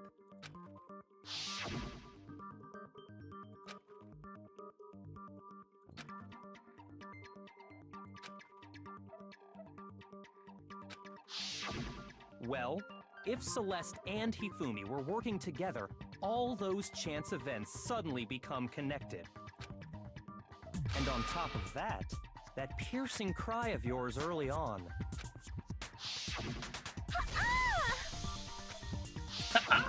That was to signal Hifumi, wasn't it? It was your way of telling him, we're on the 3rd floor, everything's going according to plan. Why else would you let out a scream that could have carried across the sea? I just realized another strange thing. When we found Hifumi in the nurse's office, who we now know was only pretending to be dead. I certainly was not expecting this. I did not imagine that Hifumi would be murdered. Celeste, you were the first one to say he'd been murdered. You wanted to make sure we wouldn't have any doubt in our minds. Yeah. That's not I don't evidence. believe it. Everything. The whole thing was one big act. He kind of looked murdered. You were with Celeste when Hifumi's body disappeared, right? Yeah. I was feeling kind of sick, so Celeste took me to the bathroom. Wait! Then that was... She wasn't worried about you. She just saw a chance to help Hifumi sneak out of the nurse's office. Each piece isn't much by itself, but start putting them together and the picture gets very ugly indeed. Wouldn't you agree, Celeste? I have no idea what you mean. Don't bother trying to deny it. You made one fatal mistake. Oh, did I? I didn't even catch it myself when you first said it, but looking back, I can say that that one little slip-up was your undoing. What are you talking about? I'm talking about what you said after Hifumi's body disappeared and we returned to the nurse's office.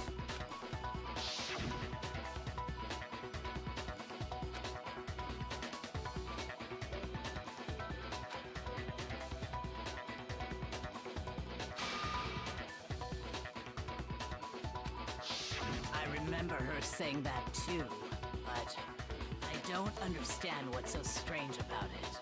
Then pay attention. Sakura, Toko, and I were first to discover Taka's body in the equipment. Then Makoto showed up and told us Hifumi had been killed. So Sakura and I left with Makoto. Once we were in the hall, we ran into Celeste, and the four of us headed to the nurse's office. Now, the entire time we were together, none of us said anything about Taka being dead.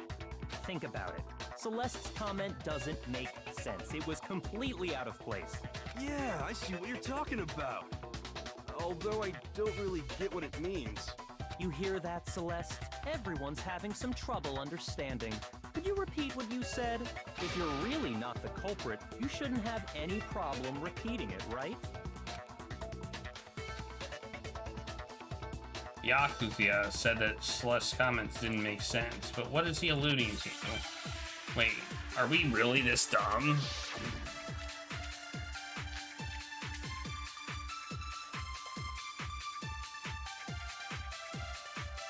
All I said was... They must really be enjoying this. Enjoying the sight of us standing around, frightened and confused. They must be positively elated. We are all going to die here. We are going to die, just like those guys died. And that is all I said. And that's all it takes to finish this. It's obvious, isn't it? What was so strange about Celeste's comment?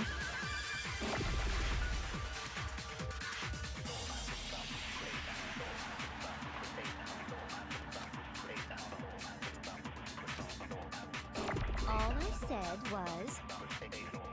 They Where's must the really contradiction be enjoying here? this. Enjoying the sight of us standing around, frightened and confused. They must be positively elated. We are all going to die here. We are going to die, just like those guys. Okay. No, it's wrong. How is that a contradiction? I don't understand it. That's right. Like, There's no those reason two Celeste things should have don't said, really just like those guys died. contradict each other directly. It's just so strange. And those guys. That's just weird. I mean, I got it, but not really a contradiction like we've had. There's no reason. When she said that, none of us had told her Taka was dead. Exactly. And we didn't run into her until after we were all out in the hall. so there was never any chance for her to have seen his body in the equipment room for herself. So how did you know, Celeste? How did you know more than one person had been killed? And how did you know they were both guys? Because Kyoko had also disappeared, right? So she could have been dead too. You all have such vivid imaginations. You know that? Imaginations? You claim that I was lying when I told you about the suspicious person I saw. Then what about the picture I took? How do you explain this picture of the costumed villain dragging Hifumi away? It has to be some kind of setup, right? So let's put the suit on, and then she used the camera's timer to set up the picture. Have you so quickly forgotten? You are the only one who could have possibly fit into that suit. Plus, I happen to know that this particular camera does not have a timer. In other words, it is an unassailable fact that this is a picture of Hifumi being dragged away. If everything I told you was a lie, how can this picture exist? Wow, that's your ace of the hole? Are we sure that's really a picture of the suspect dragging Hifumi away? What could you possibly mean by that? Surely there are other explanations than the one you've offered up. No, there is no other explanation.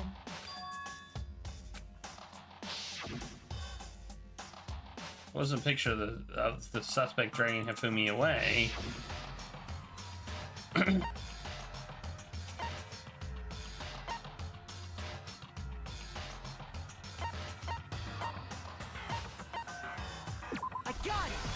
Hifumi is dragging away the suspect. It's not a picture of the suspect dragging Hifumi away. I would say it's a picture of Hifumi dragging the suspect away. That's certainly within the realm of possibility. Was it? Was it?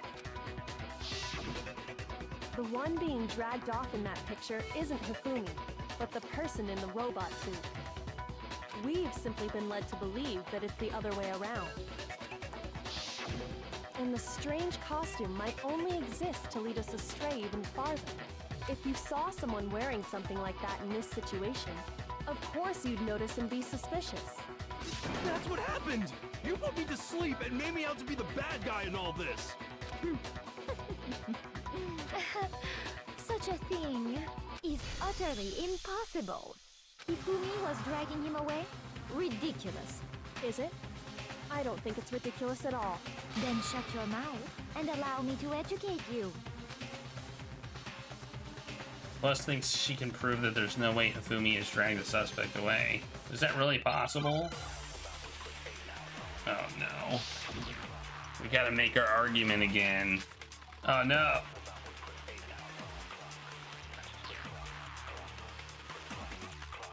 You dressed me up in that suit after I passed out. Then you just draped me across Hifumi and had him carry my weight. You tried to make me look like the bad guy.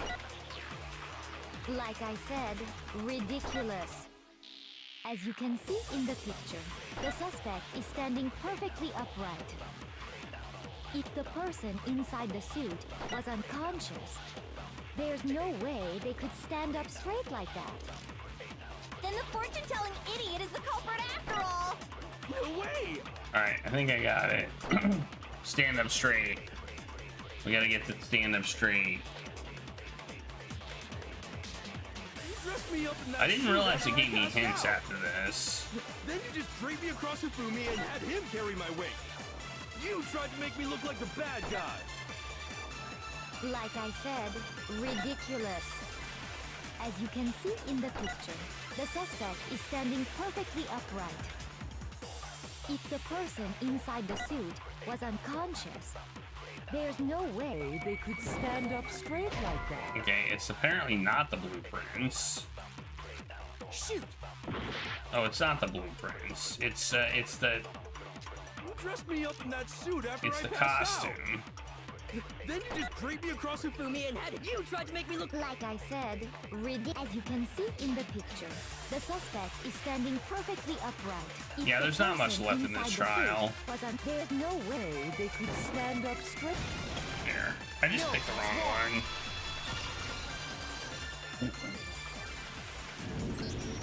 No. Even if the person inside the suit were unconscious, they could still stand up like that, because that Robo-Justice suit had a certain characteristic. Yeah, we already established this. They totally made a mistake when they made it, so it couldn't bend at the waist. I'm not so sure that was a mistake. I think the suit was designed from the beginning to be used the way it was.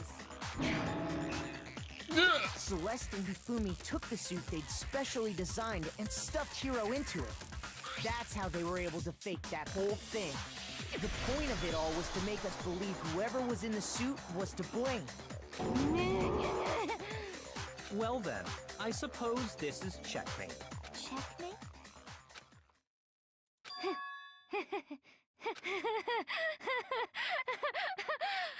Don't make me laugh, you idiot! What do you mean, checkmate? Celeste? Clearly, you want to cram me into your little guilty box. Well, there's one little problem. Have you already forgotten what Hifumi told us as he lay dying?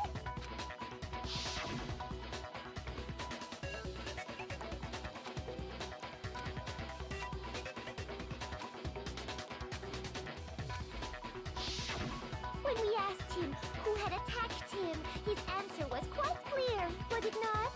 He said, and I quote, Yasuhiro. In other words, Yasuhiro Hagakure! Right, but my name isn't really Yasuhiro. It's actually Taro. Your confusing statements don't make any sense. You're only making things more complicated. He did say Yasuhiro, but are we sure he was really pointing the finger at Hiro? What the hell are you talking about? I'll burn you alive! Kyoko, what do you mean by that? Think back to how Hifumi used to talk to us. How did he refer to each of us?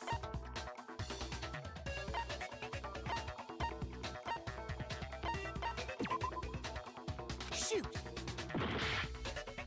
Okay, I don't Think back remember. to how did he refer to each of us? I got it! That's right! Our last names! He Oh called yeah, us he all did. by our last names! He did. That's right. Exactly. I know I heard him say Mr. Naegi more than once. I remember for that example. now. So if Hifumi did mean to say Hiro's name, he would have said his last name, Hagakure. I'm sure it was just incidental. By chance, his first name. Indecent? Don't talk. Random chance. Now isn't that a convenient explanation? No. There's no reason to think he would have said the name any different than normal. But he must have run out of energy before he could say any more. So Hifumi was trying to tell us the last name of whoever killed him? But the name he said doesn't apply to anyone here. Well, no. Hold on. There's one person it could apply to, and that's Celeste. She never actually told us what her real name is. What did you just say? To think you'd take your false accusation so far, I don't know whether to laugh or spit! Come on! Enough with your idiotic blather! Yasuhiro is a loser's name! Do I look like a loser to you? Well, do I? What? I think I've earned the right to be a little on edge. Okay, then fill us in. What's your real name? Fine. Make sure your ear holes are wide open and listen up! My real name is Celestia Ludenberg. Could you please stop making me repeat myself over and over again?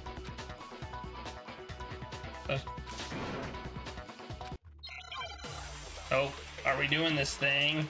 Oh no, we're doing another argument thing. Oh, jeez. It must be the ebook thing. Hifumi was trying to tell us something. He wanted us to know the killer's last name, Yasuhiro. If there's one person here who might have that last name, It would have to be you, Celeste. You haven't told anyone what your real name is. How many times do I have to tell you? My name is... Celestia Bludenberg, god damn it! How long do you plan to go on pretending? I'm not pretending. It's the truth. And since you have no way to contradict me... No, he's wrong. Shoot it! That's it. The handbook. What? Anytime you turn your handbook on, it shows the owner's name when it boots up, right? Monokuma told us all about it before. My god. We got a flashback to this? I'm not... So all we have to do is check her handbook, and that'll clear up everything. That's how we can find out Celeste's real name. That's an invasion of privacy. I refuse to cooperate. Celeste, can you please just tell us what really happened? Please, just tell us. Even when I'm put in check, it's just my nature not to give up. Because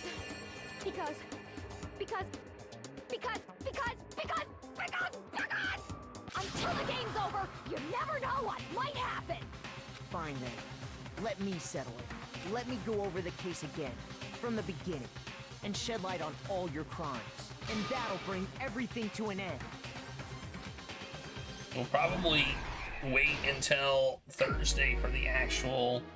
We gotta do this, okay? How did the killer recruit her accomplice with seduction?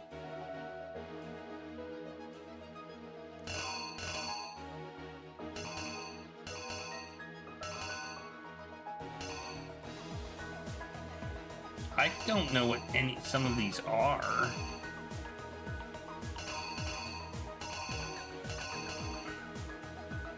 I don't think... What the heck are some of these? Like a backpack?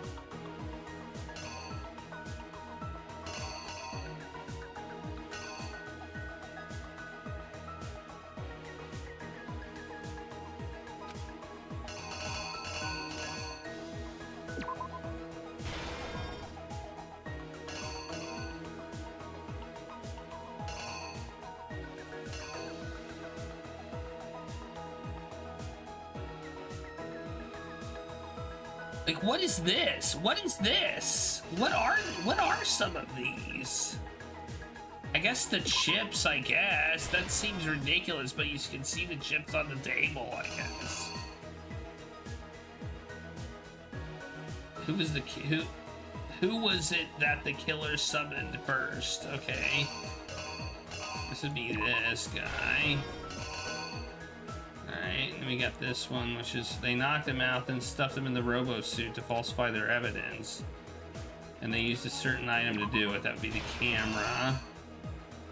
Okay, and then we got this one. What time was he supposed to head to the equipment room? That would be the watch. Then we come over here. The Justice Hammer was used to kill Taka. What number was it? It was number... what number was it? 3. No, 4. 2. 4. 4. It was 4. He was killed with 4. To make it seem like he was the second one.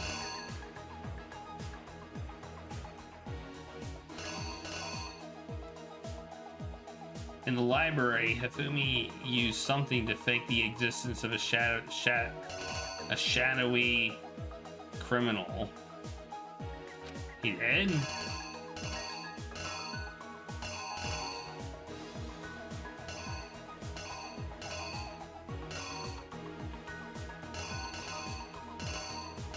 He did?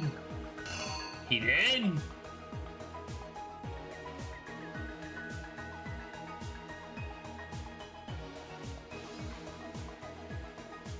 He did? What?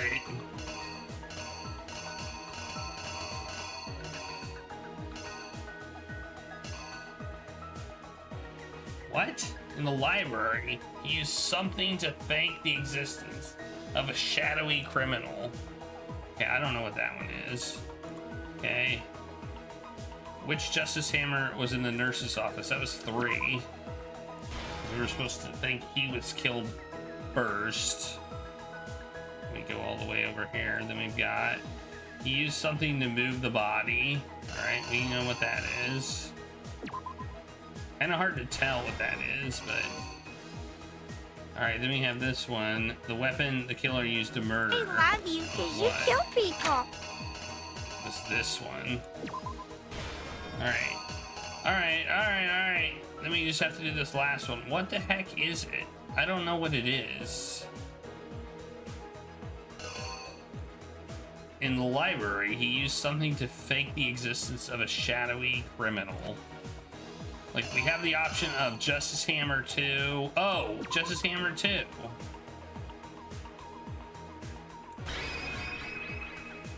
He used Justice Hammer 2, didn't he? That's right. I forgot he got hit in the head. He acted like he got hit in the head. Here's exactly what happened. Before anything, the killer persuaded someone to help carry out the murder. And that person was...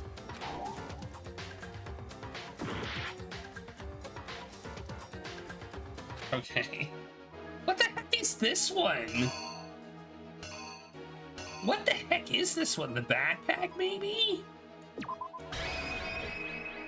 Here's exactly what happened. Before anything, the killer persuaded someone to help care for him.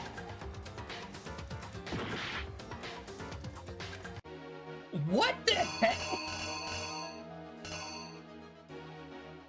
I have no idea what this is.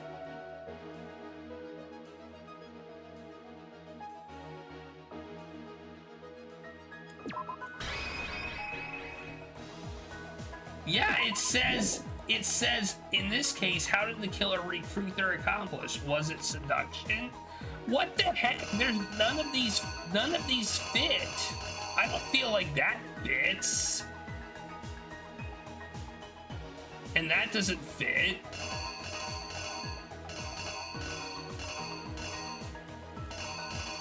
Like, none of these fit.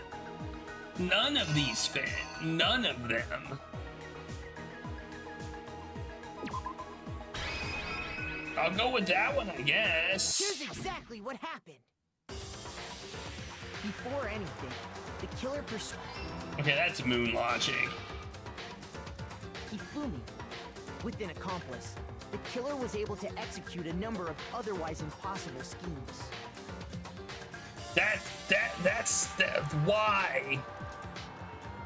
That's just trolling deceptiveness there. Like, that doesn't even answer the prompt.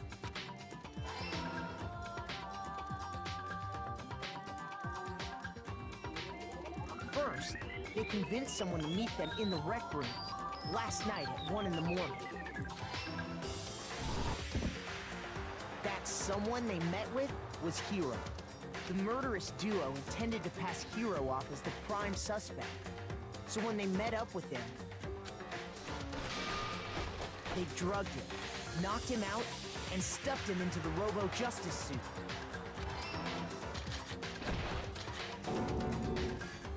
I feel like if I got any more wrong, I'm gonna fail though. To make it look like Robo Justice was attacking him, while the killer used a digital camera to take pictures of the assault. I feel like these crimes are They did all this not just to create too evidence that would put the logic-y, but every suspicion on once in a while Hiro. you just run into When they were done what with seems him, like a troll. They shoved him, still unconscious, into the pool room locker. And then finally, at 6 a.m., they moved into the murder phase. They called Taka to the equipment room.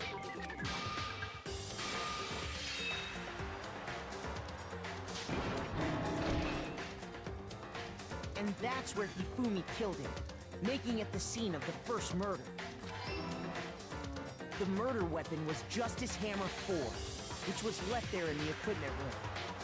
The reason Hammer number 4 was used was to create confusion about the order of the crimes. So, next they falsified 2 more assault incidents. For these attacks, the killers pretended to be the victims, to solidify Robo Justice as the suspect. The first fake incident was the attack in the rec room. There, the killers wanted us to see Justice Hammer 1, and the Robo Justice pictures they'd taken. They wanted to make sure we bought the surprise attack story. The second fake incident was the attack in the library. This time, they planted Justice Hammer 2 and an injured Hifumi to sell us that story. With these 2 incidents, the killers were able to create a certain preconception in our minds that the suspect was increasing the size of the hammers and attacking people in order as they did. We fell right into their trap and started looking for the suspect based on that.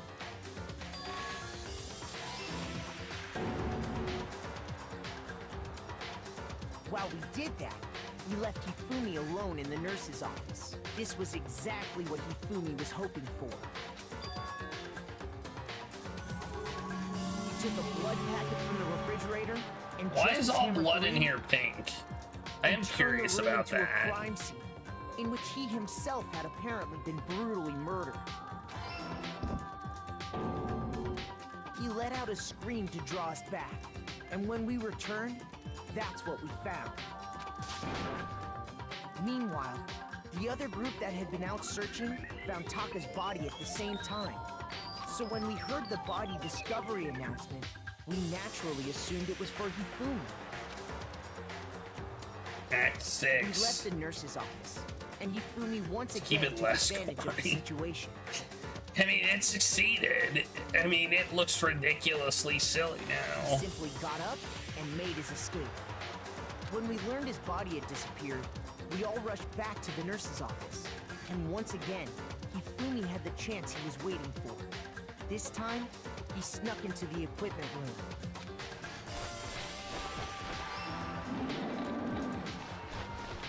He wrapped Taka's body in a tarp and used the dolly to move it all the way down to the repository. That explains how each of the bodies disappeared. But even Hifumi didn't know what the true killer had in mind for their final act.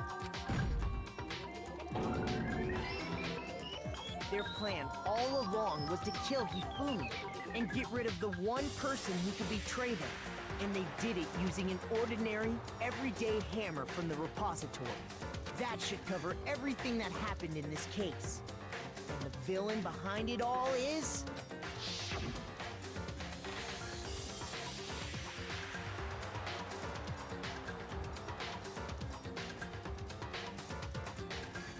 What's happening?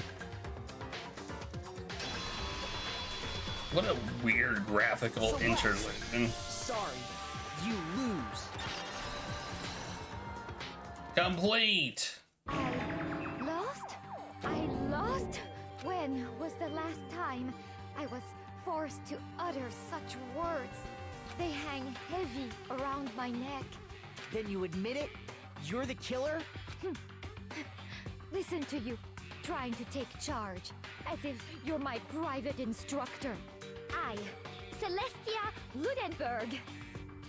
Actually, no, Taiko Yasuhiro is fine. Taiko? So, you finally accepted it. I'm the kind of person, once I've lost, I don't like things to drag on. Interesting. Well, she didn't fight it. She did it at the beginning. I had that one nailed. Bam. I had that one nailed at the beginning. Look at all that. Look at all the coins we got. Okay, Monokuma. I'm ready to begin. Or, no, I suppose this is the end, isn't it? It is indeed the moment we've all been waiting for. Time to vote. Oh, if you would, please locate your lever and cast your vote. And when the votes are tallied, who will become the blackened? Will you make the right choice or the dreadfully wrong one? Somebody's already the blackened. What's it gonna be?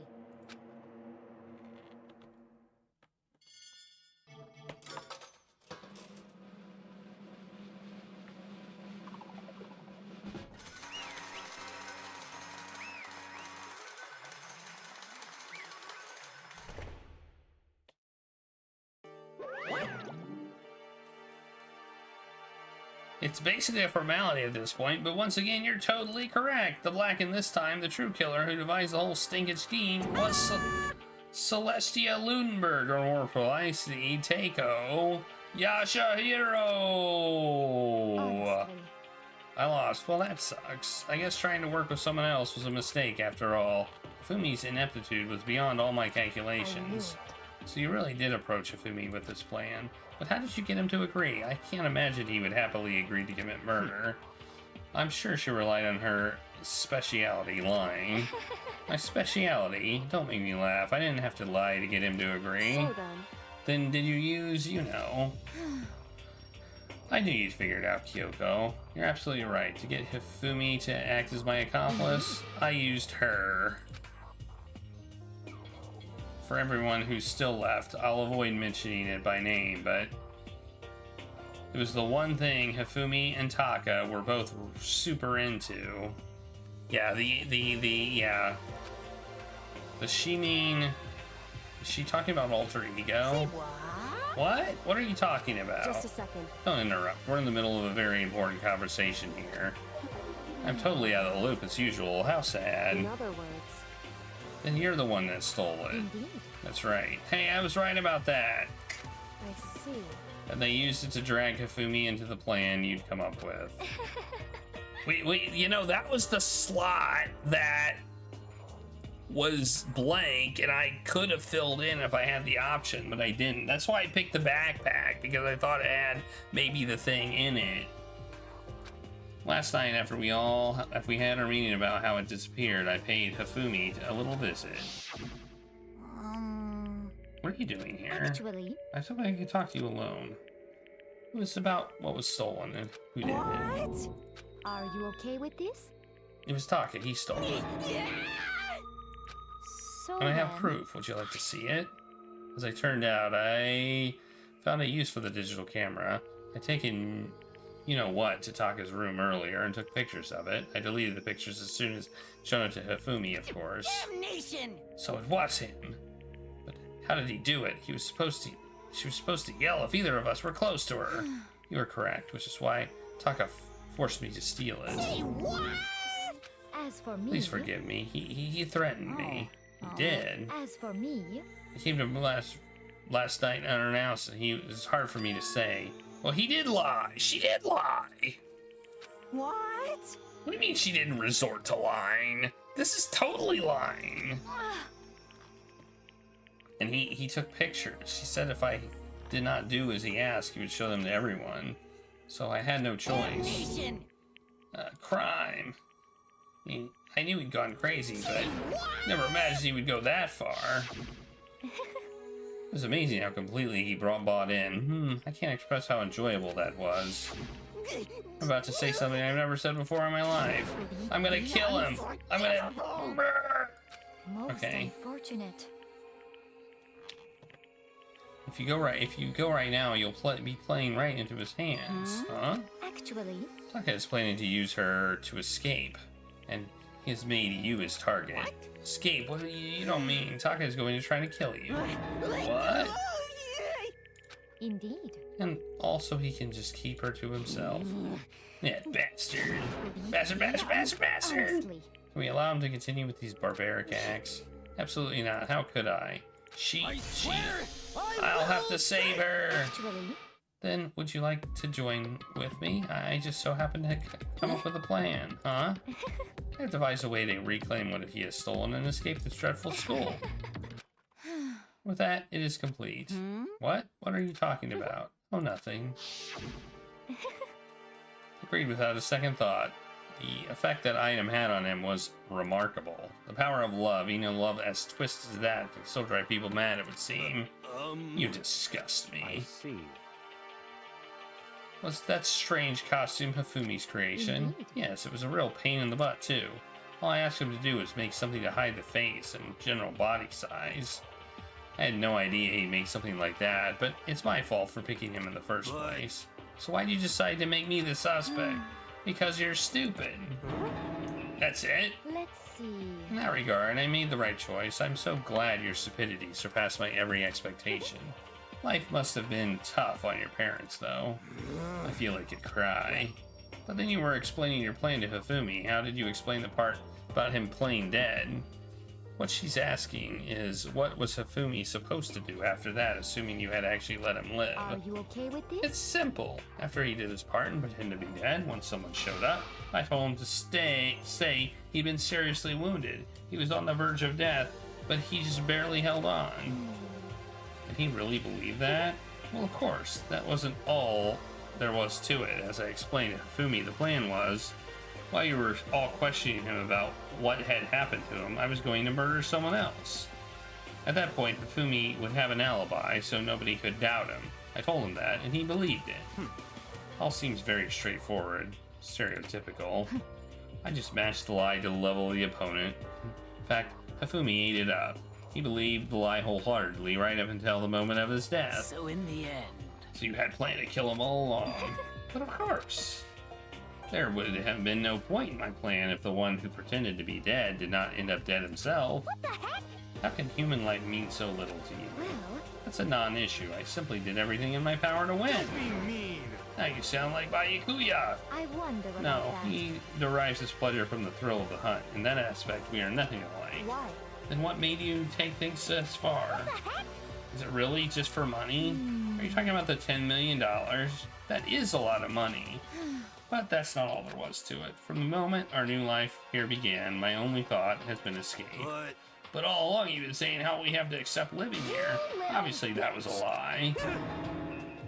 Hey! I couldn't take it. I hated it from day one. More than anyone else in here. I wanted to get out. Every day was a fresh torture. And do you want to know why? This is fine. Because I had a dream. And accepting a life here would have meant nothing less than giving up my dream forever. Honestly. There was no way I could ever do that. In the underground world of gambling, I risked my life to take a metaphorical killing. As for me, And it was all for that dream. Wait, this sounds like another person that died. isn't it wonderful? To live in a European castle. A castle? Okay. And to gather handsome men all over the world to serve as my butlers / bodyguards. It's going to make them dress up like vampires and satisfy my every need. When is this going to be over?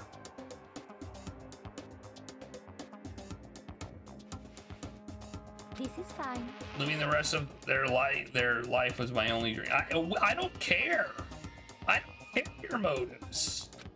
I don't care. Combined with my own winnings, the $10 million would have made that dream a reality. I got right to the edge, but unfortunately my dream has been scattered into the wind. Still, I don't have any regrets. I pursued my dream till the very end, so why would I? The worst. You sound so passionate, but you really were able to kill your own friends for it?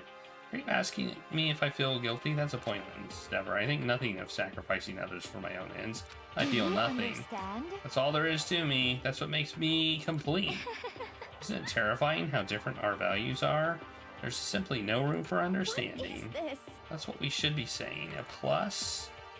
How can you be so calm? Don't you realize you're about to die? Why aren't you so scared? My ability to lie is unrivaled, and I take pride in that.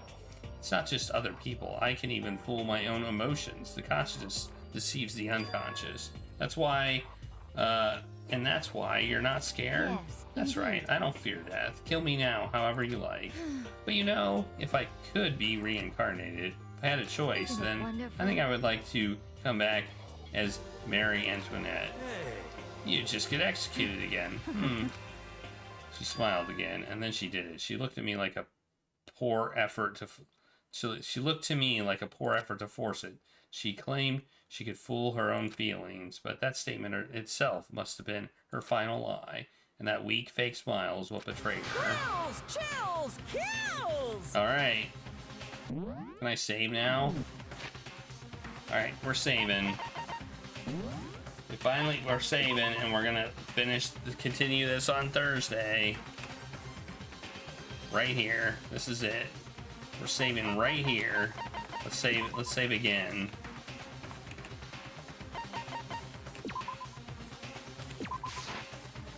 It's time to...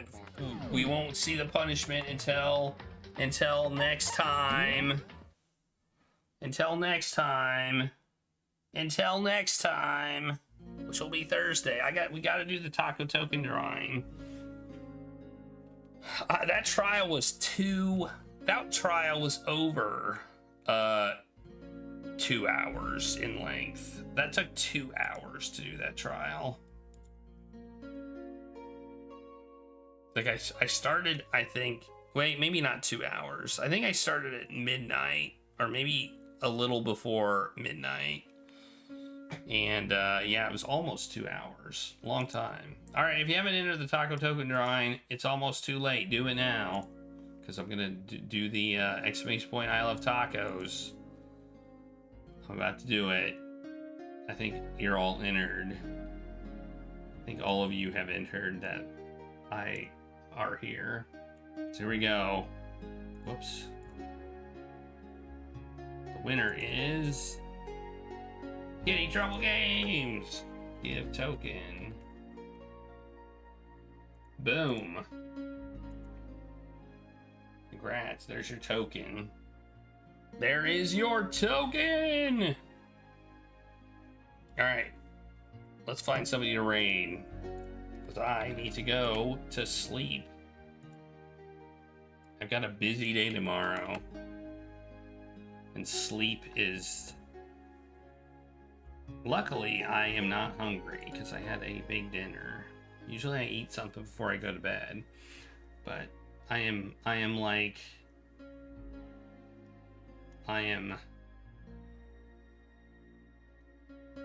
not hungry today. Alright. Who are we gonna raid?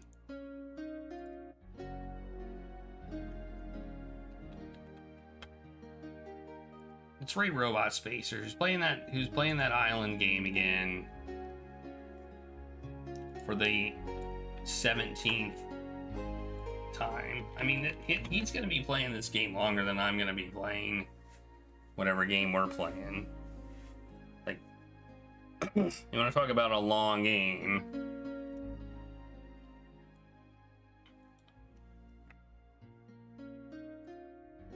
I'm guessing that's because he's not looking up hints and stuff. So, you know, I don't think it would take me this long, but man, he's got some complicated crap going on now. All right, we're gonna raid Robot Spacer, who's playing Malpedi Island, part 17. I thought he was part 17 last time we raided him. Maybe not. And that is an adventure game that's on my list, and I don't know if I'm even looking forward to playing it because it's taking him really long. But I think he plays games a little bit differently than I do. Like, I'm trying to beat as many games as I can. He's trying to beat one game and maybe take it as long as he possibly can playing it. But anyway, thank you all for being here. I'll be back Thursday at 8 o'clock p.m. A reminder on Sunday. I might be streaming a little bit late. Maybe not at all. It depends on how I feel. I'm going to a convention on Friday, Saturday, and Sunday. I don't think it'll take it out. I don't think it'll take it much out of me, but I might be back late, so I might start around 9 or 10 on Sunday. I'll let you know if I'm not streaming at all, though. I'll let you know on Discord if I'm feeling a little bit too out of it, but I don't think that'll happen. But anyway, thank you all for being here. Have a great night, everybody, and I'll see you all next time.